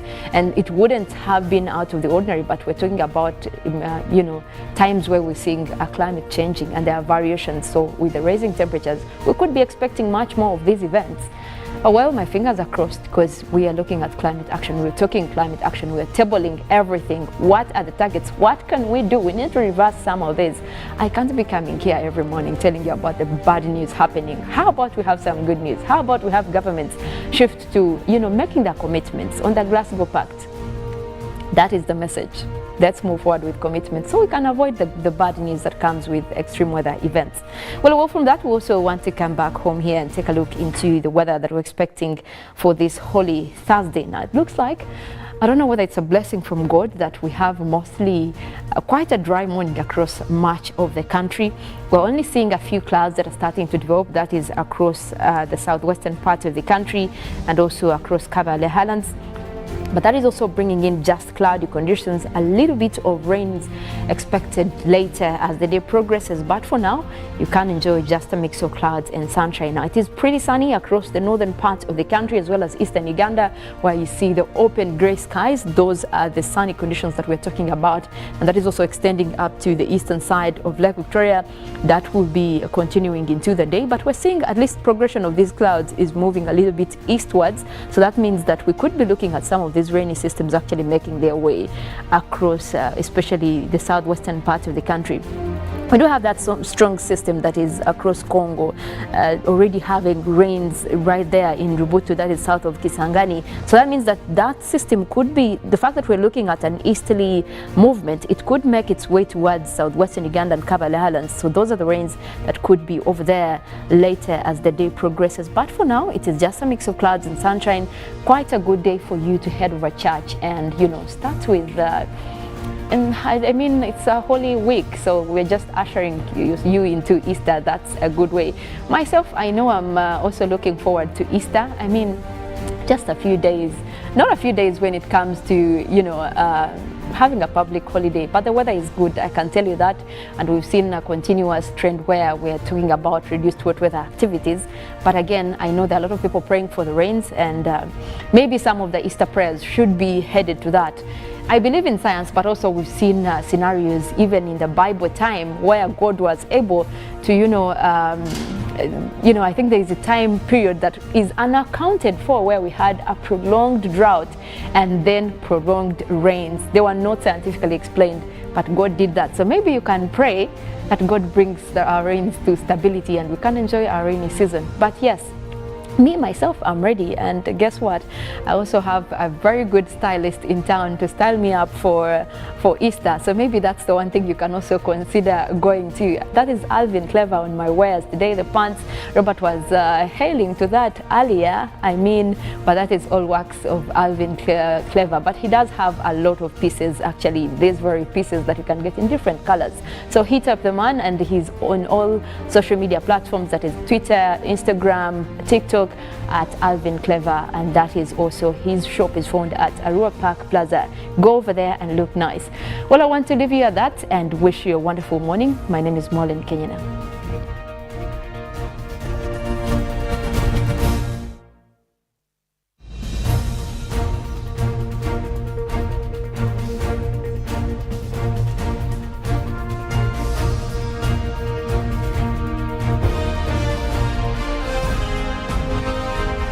Live from UBC Studios in Kampala. This is Good Morning Uganda.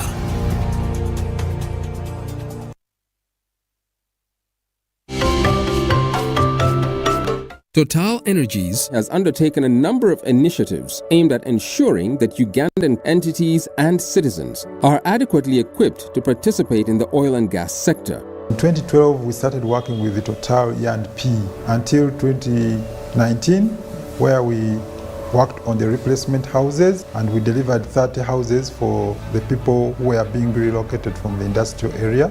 We are also working with the Total Energies on over 10 kilometers of roads that we are undertaking. There's a ripple effect. We are getting the services of labor within the communities, materials. Total Energies has been of great assistance to our development.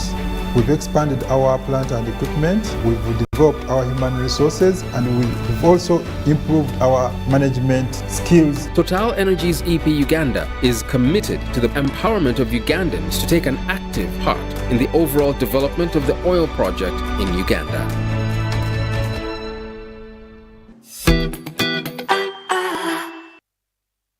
When you talk about our motherland Uganda, the Pearl of Africa, you cannot fail to smile because of the smile that fills the faces of the citizens. Our nice good weather and nature that sustains us all, that enables us all to continue each in their own way, because we are all different even according to each individual's work. But what joins us to become one person is the sweetness from the flavored drink Alleluia Jingati drink and Alleluia Tamarind drink. The flavor that quenches your thirst while at the same time treating and healing your body, because it is 100% natural. Enjoy the drink that has got the tamarind juice in it. Made by Alleluia Reflexology, Healthy Solutions and Nutritional Research Center Limited. Get yourself a bottle of Alleluia from all shops around. It's no secret that ICT makes learning easy. The strides made in our field could not be possible without it.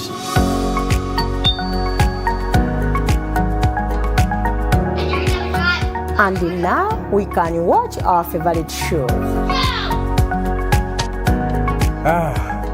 My radio is my best friend. UCC provides an enabling regulatory environment and policy guidance for healthy competition. We also facilitate ease of doing business in the communications sector through licensing, standardization, spectrum management, tariff regulation, rural communication development, and consumer empowerment. An informed consumer is an empowered consumer. UCC supports local content and innovations. Driving the development of a robust communication sector in Uganda is Uganda Communications Commission. Pick of the day on UBC, brought to you by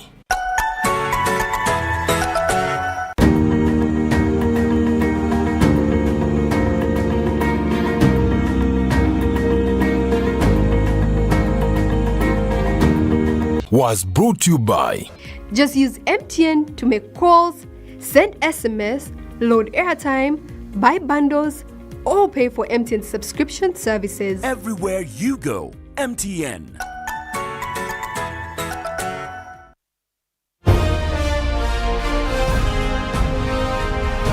Live from UBC Studios in Kampala. This is Good Morning Uganda.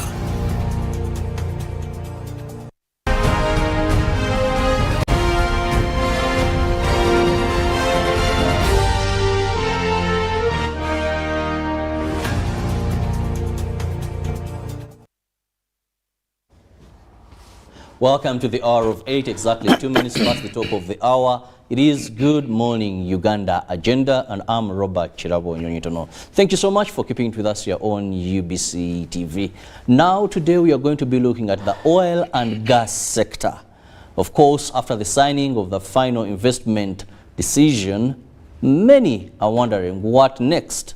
We know the pipeline will be commencing and all that, but we want to focus more on maximizing national content and, of course, value addition. When we talk about the oil and gas sector in Uganda, we know we have Total Energies, we have the CNOOC, that is China Offshore Cement Company, but also we have the locals that are waiting. Where is our take into this? And joining me today on set is Engineer Jonad Asimwe, who happens to be an expert that is in petroleum and of course this entire process, and is also having an institution, that is the Institution of Mining and Metallurgical and Petroleum Engineers Uganda, where he trains and also they do so much regarding the petroleum sector. You're most welcome to our studios, Engineer. Thank you so much, my dear friend, and I'm very privileged to be here today. Though my eyes and you see me stressed because it is still the same industry which is making us to move from morning to evening.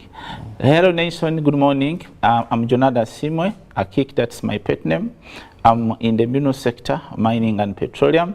At the same time on developing on renewable energies for the future, where we are having the transition from not only depending on the fossil fuels, but are going also to be uniting with the renewable energies. Thank you so much for coming in Kirabo. I'm very pleased to be here in the morning. Thank you so much.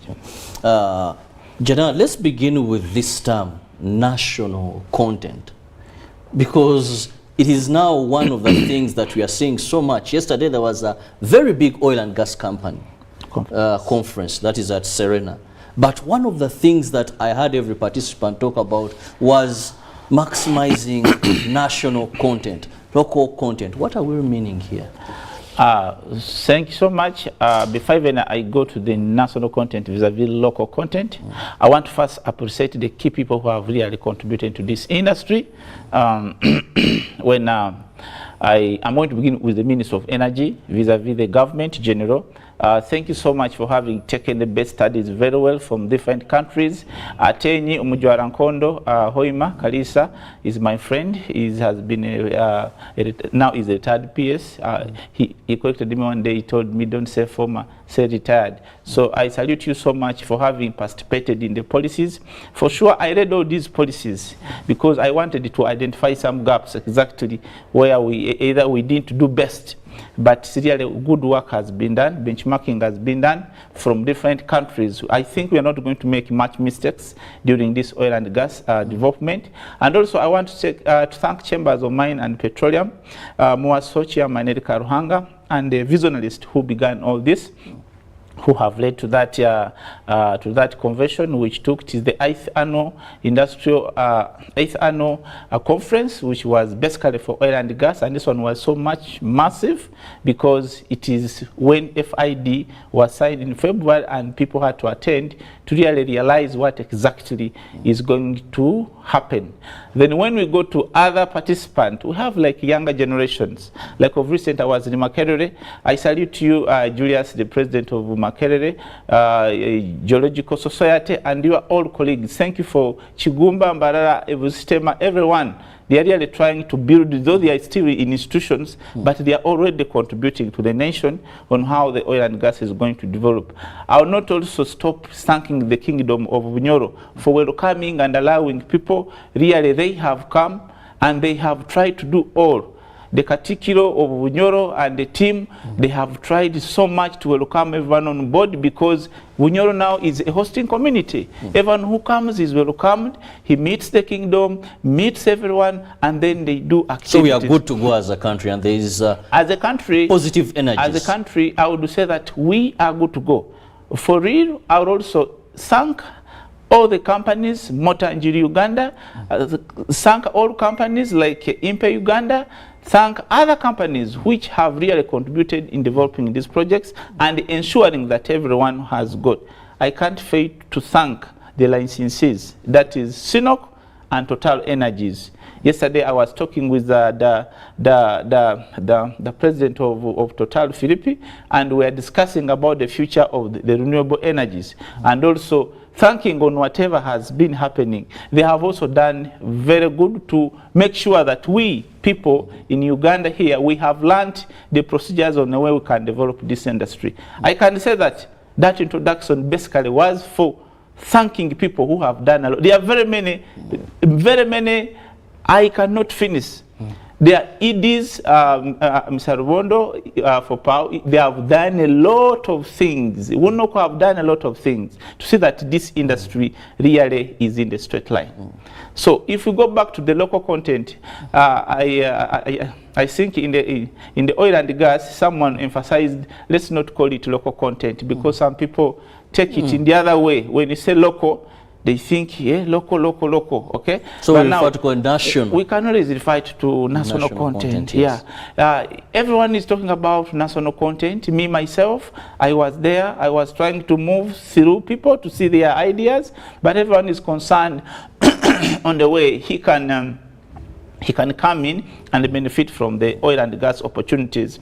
But to some of you who have not understood exactly what is national content is, this is just a general description, someone to ensure that you have participated, you have competed fairly with these international companies, international sector people who have their money.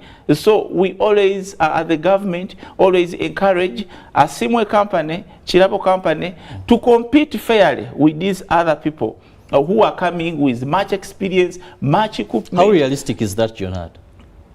First of all, POW has already laid the regulations, has laid all regulations to win a contract vis-a-vis all the stakeholders. You cannot just win a contract by coming and say, Kirabo International Company, maybe you are from Zaire, maybe you are from where, you just come and bid. There will be some partnership with a local company. Already that one is 1-1. Local company vis-a-vis a foreign company. Yes, already. So there must be a partnership for you. Yeah, there is protecting now the local. Only that in the future there, we shall, if you ask me in a case, we shall look at the gaps and how they can be strengthened. The government has already put the directions on how something can be done, but it doesn't stop to have gaps. And those gaps can always be fixed. But today, I can assure that yesterday and the other day, what was shared at Chambers of Mine and Petroleum Conference, it was really massive because they have tried to show people on how we can competitively be in. And I want to thank everyone who has participated really. It was so massive. And we are going to have many meetings, not only one annual conference. We shall be having different meetings to ensure that people are strengthened. Like there was a guideline that you cannot attend physically if at all you are not on any SD. You are not registered on the supply database.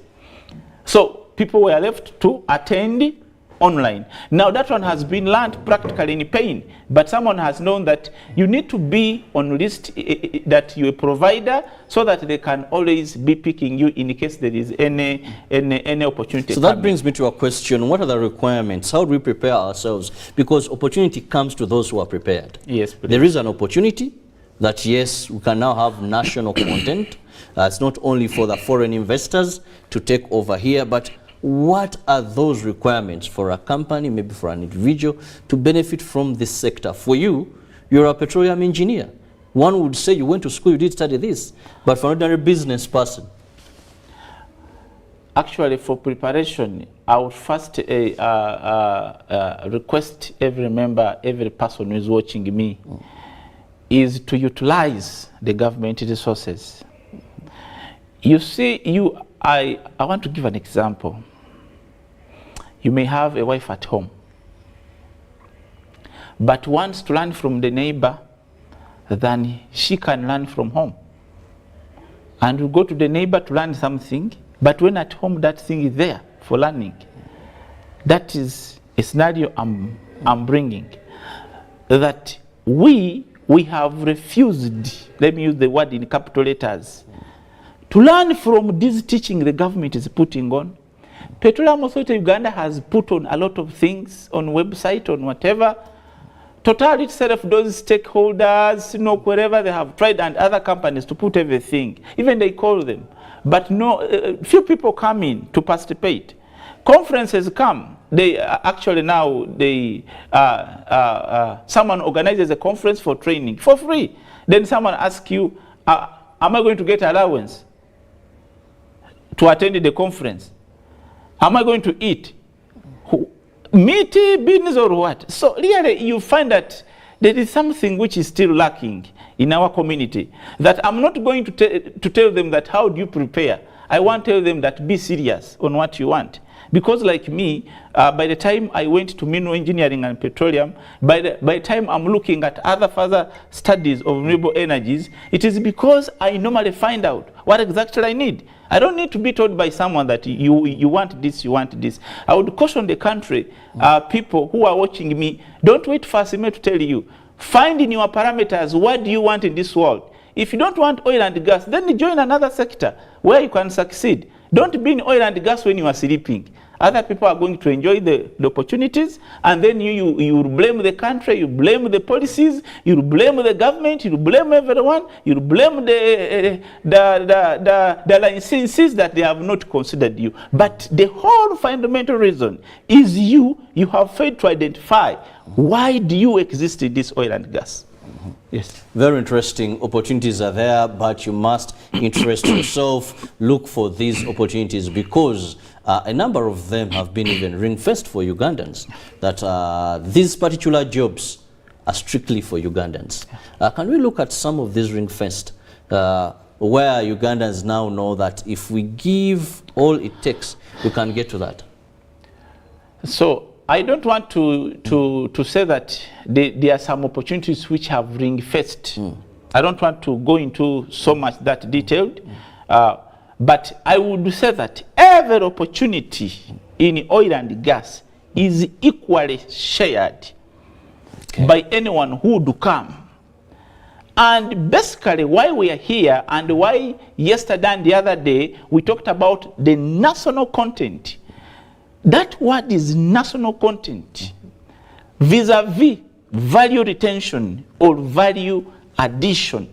In 2013, the president put ban on the exportation of iron. Everyone was like, wow, no, we are going to die of poverty, but people are eating. The iron is not being exported because it is raw. Let me give an example on value retention. Let me just first come up a little. Why do we advocate for value retention? Like me, myself, I'm not yet convinced whoever is watching me, that we shall fulfill the value retention.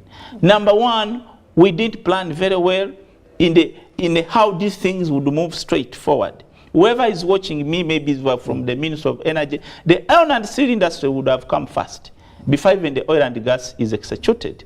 This one is just something which has led us behind. Because when you calculate this, the tonnages of steel that are going to be coming in, every project, if you look at every subcontractor who has got a contract, you go and look at iron and steel tonnages. They are competing. They are out-competing everyone, every material.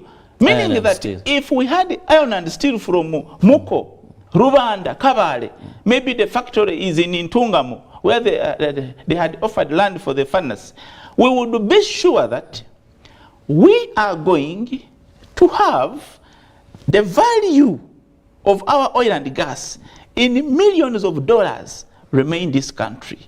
That one I will not remove, even though we developed the oil and gas. That one was a gap. Number one, which I really found out that it was supposed to be. Because now these monies are going to go to other countries. That now you would have retained this money home. I cannot discuss about national and value retention. We don't want to look at value retention on Honora Simwe getting a contract to supply matoke, then the money. No, that's very small money. But they are monies which are going to come out of importations. Of basically, you look at the ECOP, the heated pipeline. From wherever Kabale up to Mutukula, how much steel, how much iron? That one would develop the whole region within a single day. However, when I was discussing with Dr. Kalisa, the retired PS, we argued on one of the occasions we were with the president launching the roads. But he argued positively because he told me that the challenge was on the energy, which is true, which can use to smelt the iron. Now they were considering using LPG from Kabale. Maybe if there can be a proposal of putting a furnace in the Kabale industry so that we can use the gas from the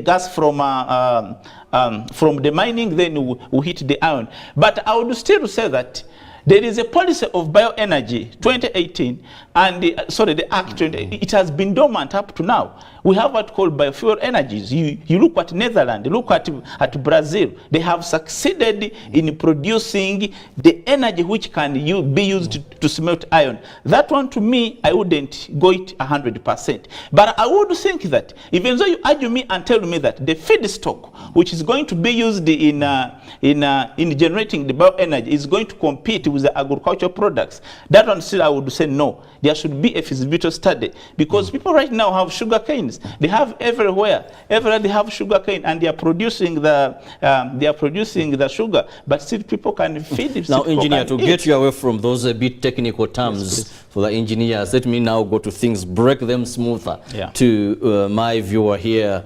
After the signing, let me first complete this. Let me first complete this, Kirabo. You see, this is not politics. This is science. There are people who understand what I'm speaking. Now, I would think that as we conclude this point, whoever is noting, the bioenergy is very significant because we cannot concentrate on this power you are having here, the Umeme power. You can see that every company there is proposing generators, proposing what, because the power is not stable. It cannot run all this. I think for the national vis-a-vis value retention, we want to work very fast before even this oil and gas gets done in years and years. The industry of iron and steel is the next one, so that we ensure that we capture the remaining money into then the definition of the value is going to be defined very well. Value retention. Very good. Well, very interesting there. Iron, one of the sources to ensure that we do not import because we have home. But unfortunately, what we have home, we can't use it in the form it is in today. Well, after the signing, that is of the final investment decision, that was around February, Ugandans are now, many want to know what is happening, engineer, since then. Since then. Okay, I would think that many people are now following up. if you happen to come to where the activities are happening most, there is a lot of development activities taking place. Because remember, we are in upstream. Someone who is watching me, we have upstream, midstream, and we have also downstream. Downstream is where we are having those active business. Active business, midstream we have transportation, wherever, pipeline, etc. But here upstream, it is development, where we are having the development of the airport, development of the infrastructure, development of the CPF. Even before that one was signed FID, in May last year, already activities had already started. Because we are having what we call, like, we have a company which was awarded, that is Motor Engine Uganda. I want to congratulate you because I'm also part of the project development engineer team, and they are already doing the industrial other activities. Those are engineering works. Simultaneously, they're already working on the well pads and also other works which are coming on. Not only that, their McDermott has already come, GCC is already on ground. Many people are already there. So recruiting of the labor is there.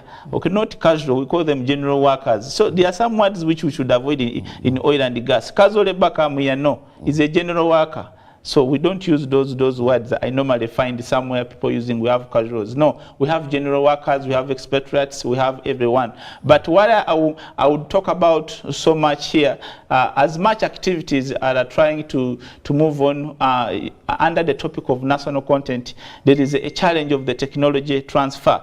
Actually, I'm indebted to write that concept very well, and I bold it very well.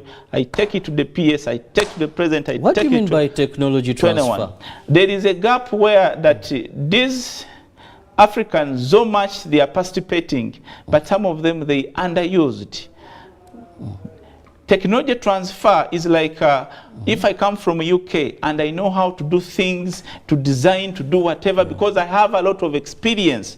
Then you meet a Simo here who doesn't have much experience, but also is in the area of the engineering. Now, these other people who have the experience, they should fight hard that if the contract is taking 4 years, why can't he work 2 years? And then the 2 years, this money takes over because he has transferred the knowledge to, and I'm very sure Power should have already done it in its regulation. It is there, I'm very sure, even I haven't checked, but it should be there. But enforcement, let me say I'm a mining engineer right now. I open up a quarry.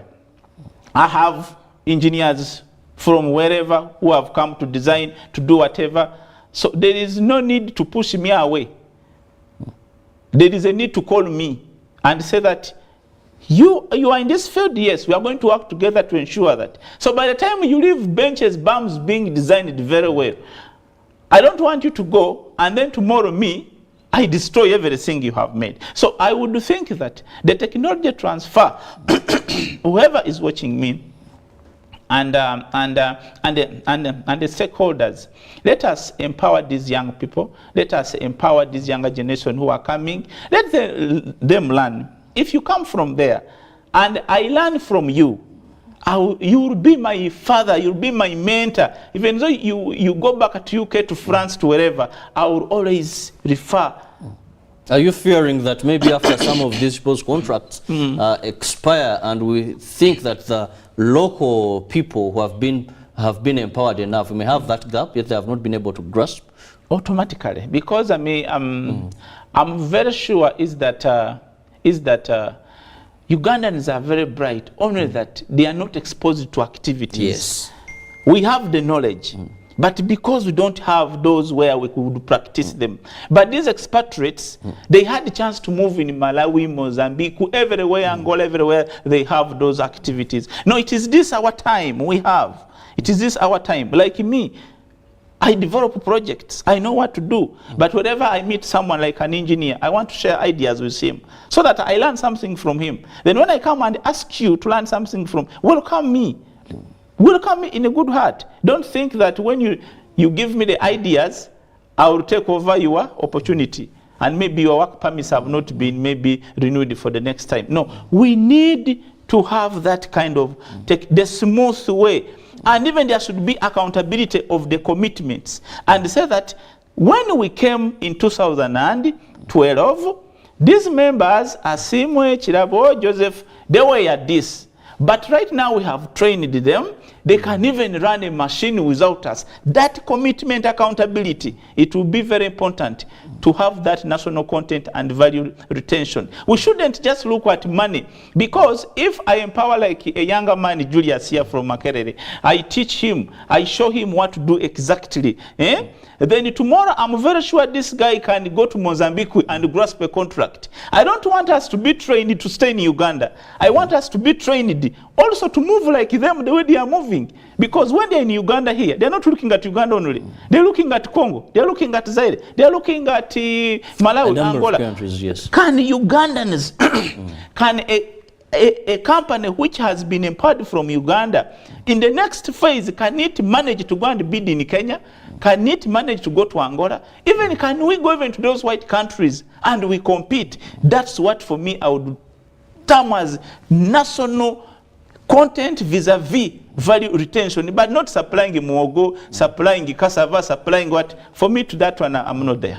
Very interesting as we look at oil and gas sector maximizing national content and value addition. Well, national content, Engineer Jonad says we shouldn't call it local. So we mean opportunities. We mean the Ugandans in this sector. Well, knowing that a number of expatriates, because this is a new sector in our country, are now doing a number of key jobs, key innovations when it comes to oil and gas. But Engineer says, well, we should ensure that we equip our Ugandans by the time these leave. They are ready. They have not just been speculators or just mere service providers, but we can run this as Ugandans. Now, this brings me to my other question. You're so much in the mining sector. How useful has it been to the oil and gas so far, if any? Okay. First of all, there are people who are going to get confused. Again, mining, again, oil and gas, no. So, mining is a general thing. It's like someone doing civil engineering and you're a civil engineer. You'll be engulfing water resource, you'll be involving surveying, you'll be engulfing many things. As a civil engineer, you have the architect knowledge, you should have it so that you oversee. Mining is both for organic and inorganic. It is a concept used to get any valuable resource from under the ground. So this one I can call it oil and gas mining industry.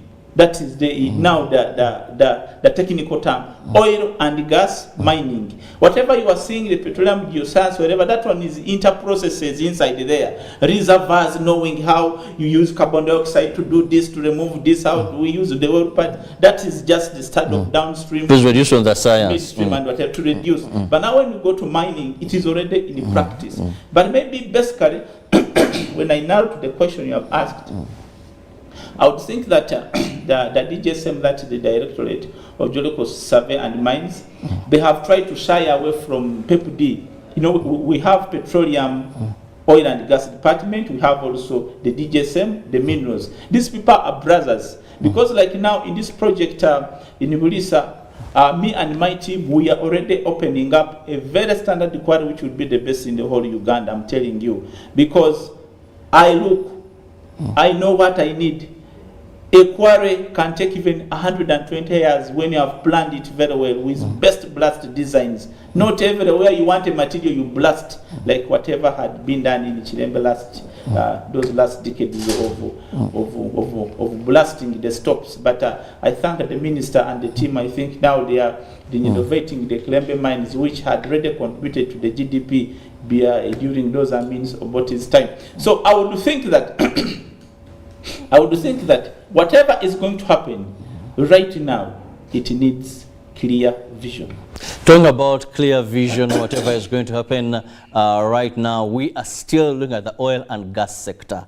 And we are trying to spell out and understand how best can we as Ugandans be of use or benefit economically away from the oil once it is done and the final exploration starts and have our first oil out, that any Ugandan will benefit from the revenue, will benefit from the oil, maybe, and gas. We now want to look at the opportunities, that is maximizing national content and value retention. How are we positioning ourselves? Now, when you look at the mining sector, you've just talked about proper mining. One would wonder, even during this entire process, I want to believe this is one of the sector that benefits so much. Many supplies have been made. Is this so? If not, where are the gaps? Where are the gaps? Okay, it's a very good, important question. I want to be realistic. You see, when you are realistic, you solve issues. I have a principle I work on. It is called 1 + 1 = 2, not equals 11. Many people in this country, in Uganda, in the whole world, they want to use a principle of 1 + 1 = 11, not equals 2. And then when someone comes afterwards, he will say 1 + 1, but it is 2. Why did you say 11? Someone will insist it is 11. Don't you see 1 and 1? But in actual sense, it is what? It's 2. I want to defy from that. So there are already gaps. I want to begin from up to down. Number one, let me begin from URA. I was chanced that when I was in the convention, Chairman Eric Ruhanga brought that thing out, that we are favoring the licensees other than tier 2, tier 3, and tier 1s. Those are companies which get contracts from the bigger one. When we say tier 1, tier 2, tier 3, it is like me, I'm maybe Sinok, I'm maybe Total, because those are now licensed people. Then there are these ones who get McDermott and Sinopec, they get from Total. So those ones are in tier 1. They go on going down. Then there is tier 2 where you find that now Asimo has a company, or maybe has partnered with another company. International, they have another company. We go and bid and get work from Sinopec, we get work from McDermott, we get work from there. Those are tiers. So it happens that the government, please URA, this is not a secret, it is really genuine. You come and put tax exemption on the licensees who have more money than these other companies which are applying for the contract. Then wherever you make an invoice on your laptop, maybe you are going, let me say, to supply bolts to Motanjiri, Uganda. The URA system generates an invoice immediately also to you to pay. Remember what you supply. Anything they will tell you, maybe in Saturdays we shall be paying you. Imagine if something you have supplied is for $2 million. Where are you going to get the other percentage, maybe of $600,000 to pay when they haven't paid you? It means that you local company, so we are talking about national content, vis-a-vis value retention. You are going to win a contract, Kirabo, I'm telling you, but you will sweat in that contract.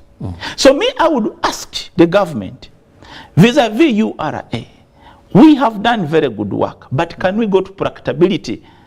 How do you remove? Because if I told them, Sinoko Total, if I told they were doing anything, this invoice won't be generated, I'm very sure. Won't be generated. But a similar company, if it does it immediately, it will be generated. Now, how comes that someone who is going to give me money, the one who has a sack, and me who has a pocket, that me I can pay very fast than the other one? So it means that when we look at the national content, vis-a-vis value retention, let us not just look at them on top and just look at them on top, and we don't really go into detailed. How are we going to succeed in order when someone says that we succeeded for national content, this is this. I think from up there, we need to first clear that one. I want to see companies very happy.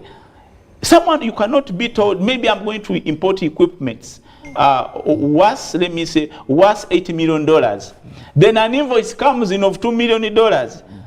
Which bank is going to do that for you? And if they do it, there will be penalties. There will be some other things. You will find that I'm enjoying that I have a contract, but I'm a slave. I'm a slave in that contract. At the end of the day. At the end of the day, some people, they will say, I don't want to participate in the oil and the gas. Yet for us, we are promoting national content vis-a-vis value what? Retention. I told you when I was beginning, I read these policies. The gaps, I wrote them somewhere. I have them in my book of 58 pages. I have it, and I have the strength. So one has been that issue of URA. Let's look at another gap still into this. Another thing, but that one is very key for these contractors, please. And I'm very sure Chambers of Mine and Petroleum, they are really working on that because it is taking all the members astray. Then another thing, funding. There was a proposal before even the FID that these local companies are going to be funded, be given money. Where was the source of the funding? Was it budgetary allocation? I think it was Development Bank. It was Development Bank, which was proposing that, if I'm not mistaken, that there will be funding to those local companies. If I win a contract, I'm funded at a cheaper interest, so that I can run my contract, and then finally I deliver it. But right now, they are only banks, insurance companies, banks.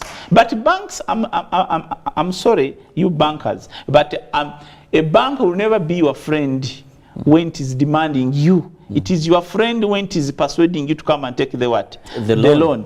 They are doing a good work to do all this financing, but still also, the interest is so high.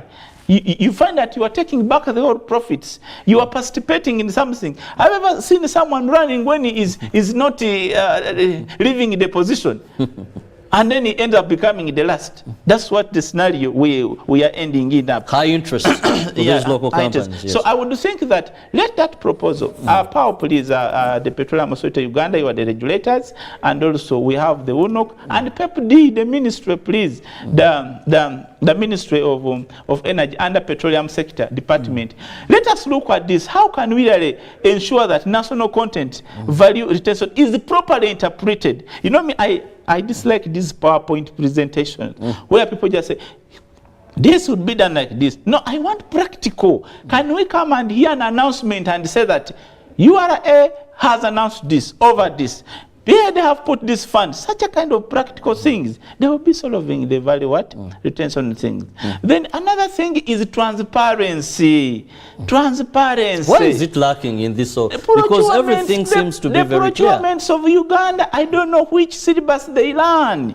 Me, I didn't do procurement. But I'm very sure there are basic rules of procurement, okay? And the guidelines in everything. But here I think most companies, they give Nkumanyi, I know you. If I don't know you, you will not get a contract. So me, I would think but we assume this is something that is international. Police, even though something international, it is not only in Uganda, not only in Africa, not only in Europe, not only in Asia. But here we on facts. How can we strengthen and remove those gaps? I mean some 10%, 20% may be okay. But in the procurement, if Kirabo comes with his company, maybe it's a small company that is below 50 millions, maybe intermediate below 150 millions. Can you try to consider and say that maybe something like this is like this, so that Kirabo can be very happy and get his contract very well. But you may have everything clear on the paper, clear everything, you're not so listed. I would think that also the procurement society, the procurement board, I don't know where you sit. We ensure that let us protect these companies. Wherever they come, can you try also to make some conferences like Chambers, what they are doing, so that you can call us, you tell us, you people, you fail to get contracts, ABCD. When you are bidding, you fail ABCD. So you know what fails you. What fails me. Then so that next time when I'm competing, I'm able to get that contract. And I think, but I thank those ones who have really done it. But where the gaps please can we try to strengthen and make sure that we properly, in board leaders, we properly interpret the national content and value addition, not just in words, but we interpret it exactly the way it is on ground. Janad, you're one of the people when it comes to oil and gas and mining that are very passionate, and of course have been around for some time in this sector. Where is your input in terms of some of these decisions? Because at every step we had government carry out consultation, apart from key technical areas, consultation. So do you have a body as engineers that bring you together? Do you have a body as these people where you can have at least a common voice to push for some of these things? Yeah, very good. I want to first appreciate the institutions. They have done their bodies, like the MPGs, that ones for Makere students have also initiated on how to contribute their ideas. So the ideas they brought to me also, I looked at them. They brought them to Total, they looked at them. So it is now a moving something. Though I would say that I'm going to be contrary. You know me, when I was still a student, you would set a question and sometimes I correct it. You set a question and I tell you it was supposed to be like this. Even though I did, and I get 20 out of 20 of that question, but I go back to the teacher, I tell him, why did you ask it like this? I thought you meant this. That was me when I was still a student. So I would think that the way I've asked a question, what have we contributed? The bodies, they are many, but most of them are not given a chance to implement on their decisions.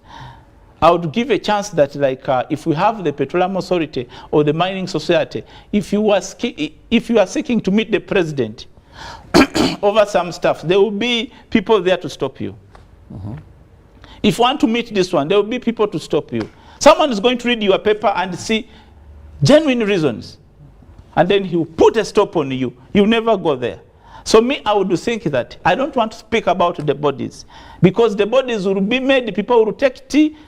Actually, I rarely attend even these meetings of oil and gas every time, because most of the things discussed, they remain on paper. But someone who is going to take them ahead, even though he wants, stopped. So I would think that the system from directly up in the parliament, those committees of natural resources, come down here in the cabinet, come down in the ministry from the PS, PEPD, they need to have aligned system of receiving information from the ground. Because for me, let me say I'm on the PS. You bring something and I see that in your paper it may affect my programs I did. Why don't I stop it? But if at all there is a system which can even bypass my decision, and I'm just called in the meeting that this one came from Kirabo from Mbale, is mentioning about this, is going to be forced to act on it. So the way ideas are moving, even when engineers say I have good ideas, I'll write them and keep them, because I'm fearing where I take them, they may be overturned into another thing. And tomorrow you may hear in the news being put as Simwe has contributed to the downfall of this. Finally, in the interest of time, let me have your final remarks regarding now promotion of national content and value retention. Very good. I'm very happy for that. In these last 2 minutes, I want to first thank whoever has contributed. But wherever you want me over discussion of oil and gas, make an appointment, either find me at my home. My home is in Hoima. It is a very cool home with environment. I love environment. Flowers, we sit in the gardens and we discuss the future of oil and gas. But when you find me on the way, I may not speak everything. But what I believe in, I know energy. Because I have read books of energy, I have understood what is energy. So, in my regards, I would say that we need to thank the government of Uganda. We need to thank the stakeholders. We need to thank the participants. This is one of the industries which is going to be successful. Good to hear. Amidst those challenges which we have spoken out, but Uganda is playing this industry with empathy. It is playing it really Even though gaps are there, but we need to fix them like we technocrats when we see them. So I want to call everyone, Ugandan, don't think this oil and gas is for Simwe, is for Kirabo, is for James. It is for you, and it's going to include every industry, be agriculture, be fisheries, they go with agriculture, be any industry is going to be part of this. Refer to the literature of Kilembe, how it impacted on the economy of Uganda. You'll also know this. So I end up by congratulating you for those ones tomorrow who are going to be on Good Friday, and also my friends, my family. You know, my families always watch me. I have many daughters, sons. I have raised many children, and they always watch me, and they always want to hear my words. My people of Hoima East Division, I'm the MP flag bearer, Hoima City, leaving that side of politics, and everyone who has contributed to this industry. I want to thank you so much, and please let's keep sharing in a good faith. Let's learn from each other in order not to be blamed that we are the cause of implementation of a gas industry in Uganda. Let it be a success. Thank you so much. Well, thank you, Engineer Jenad Asimwe, who happens to be an engineer in mining, but also in petroleum, for always being passionate about this and having in your input here. We pray and hope that we all work together for the success of oil exploration. Have a lovely day. The sports team is ready to take you ahead and, of course, give you more that you need in the world of sports updates. Good morning.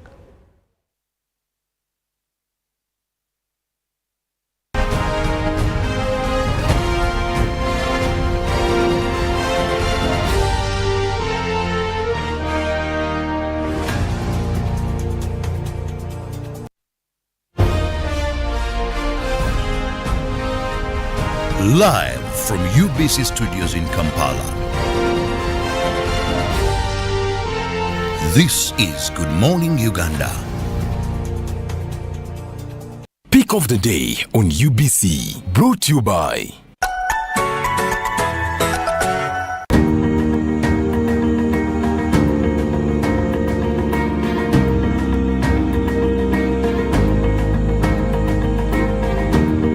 was brought to you by. Just use MTN to make calls, send SMS, load airtime, buy bundles, or pay for MTN subscription services. Everywhere you go, MTN.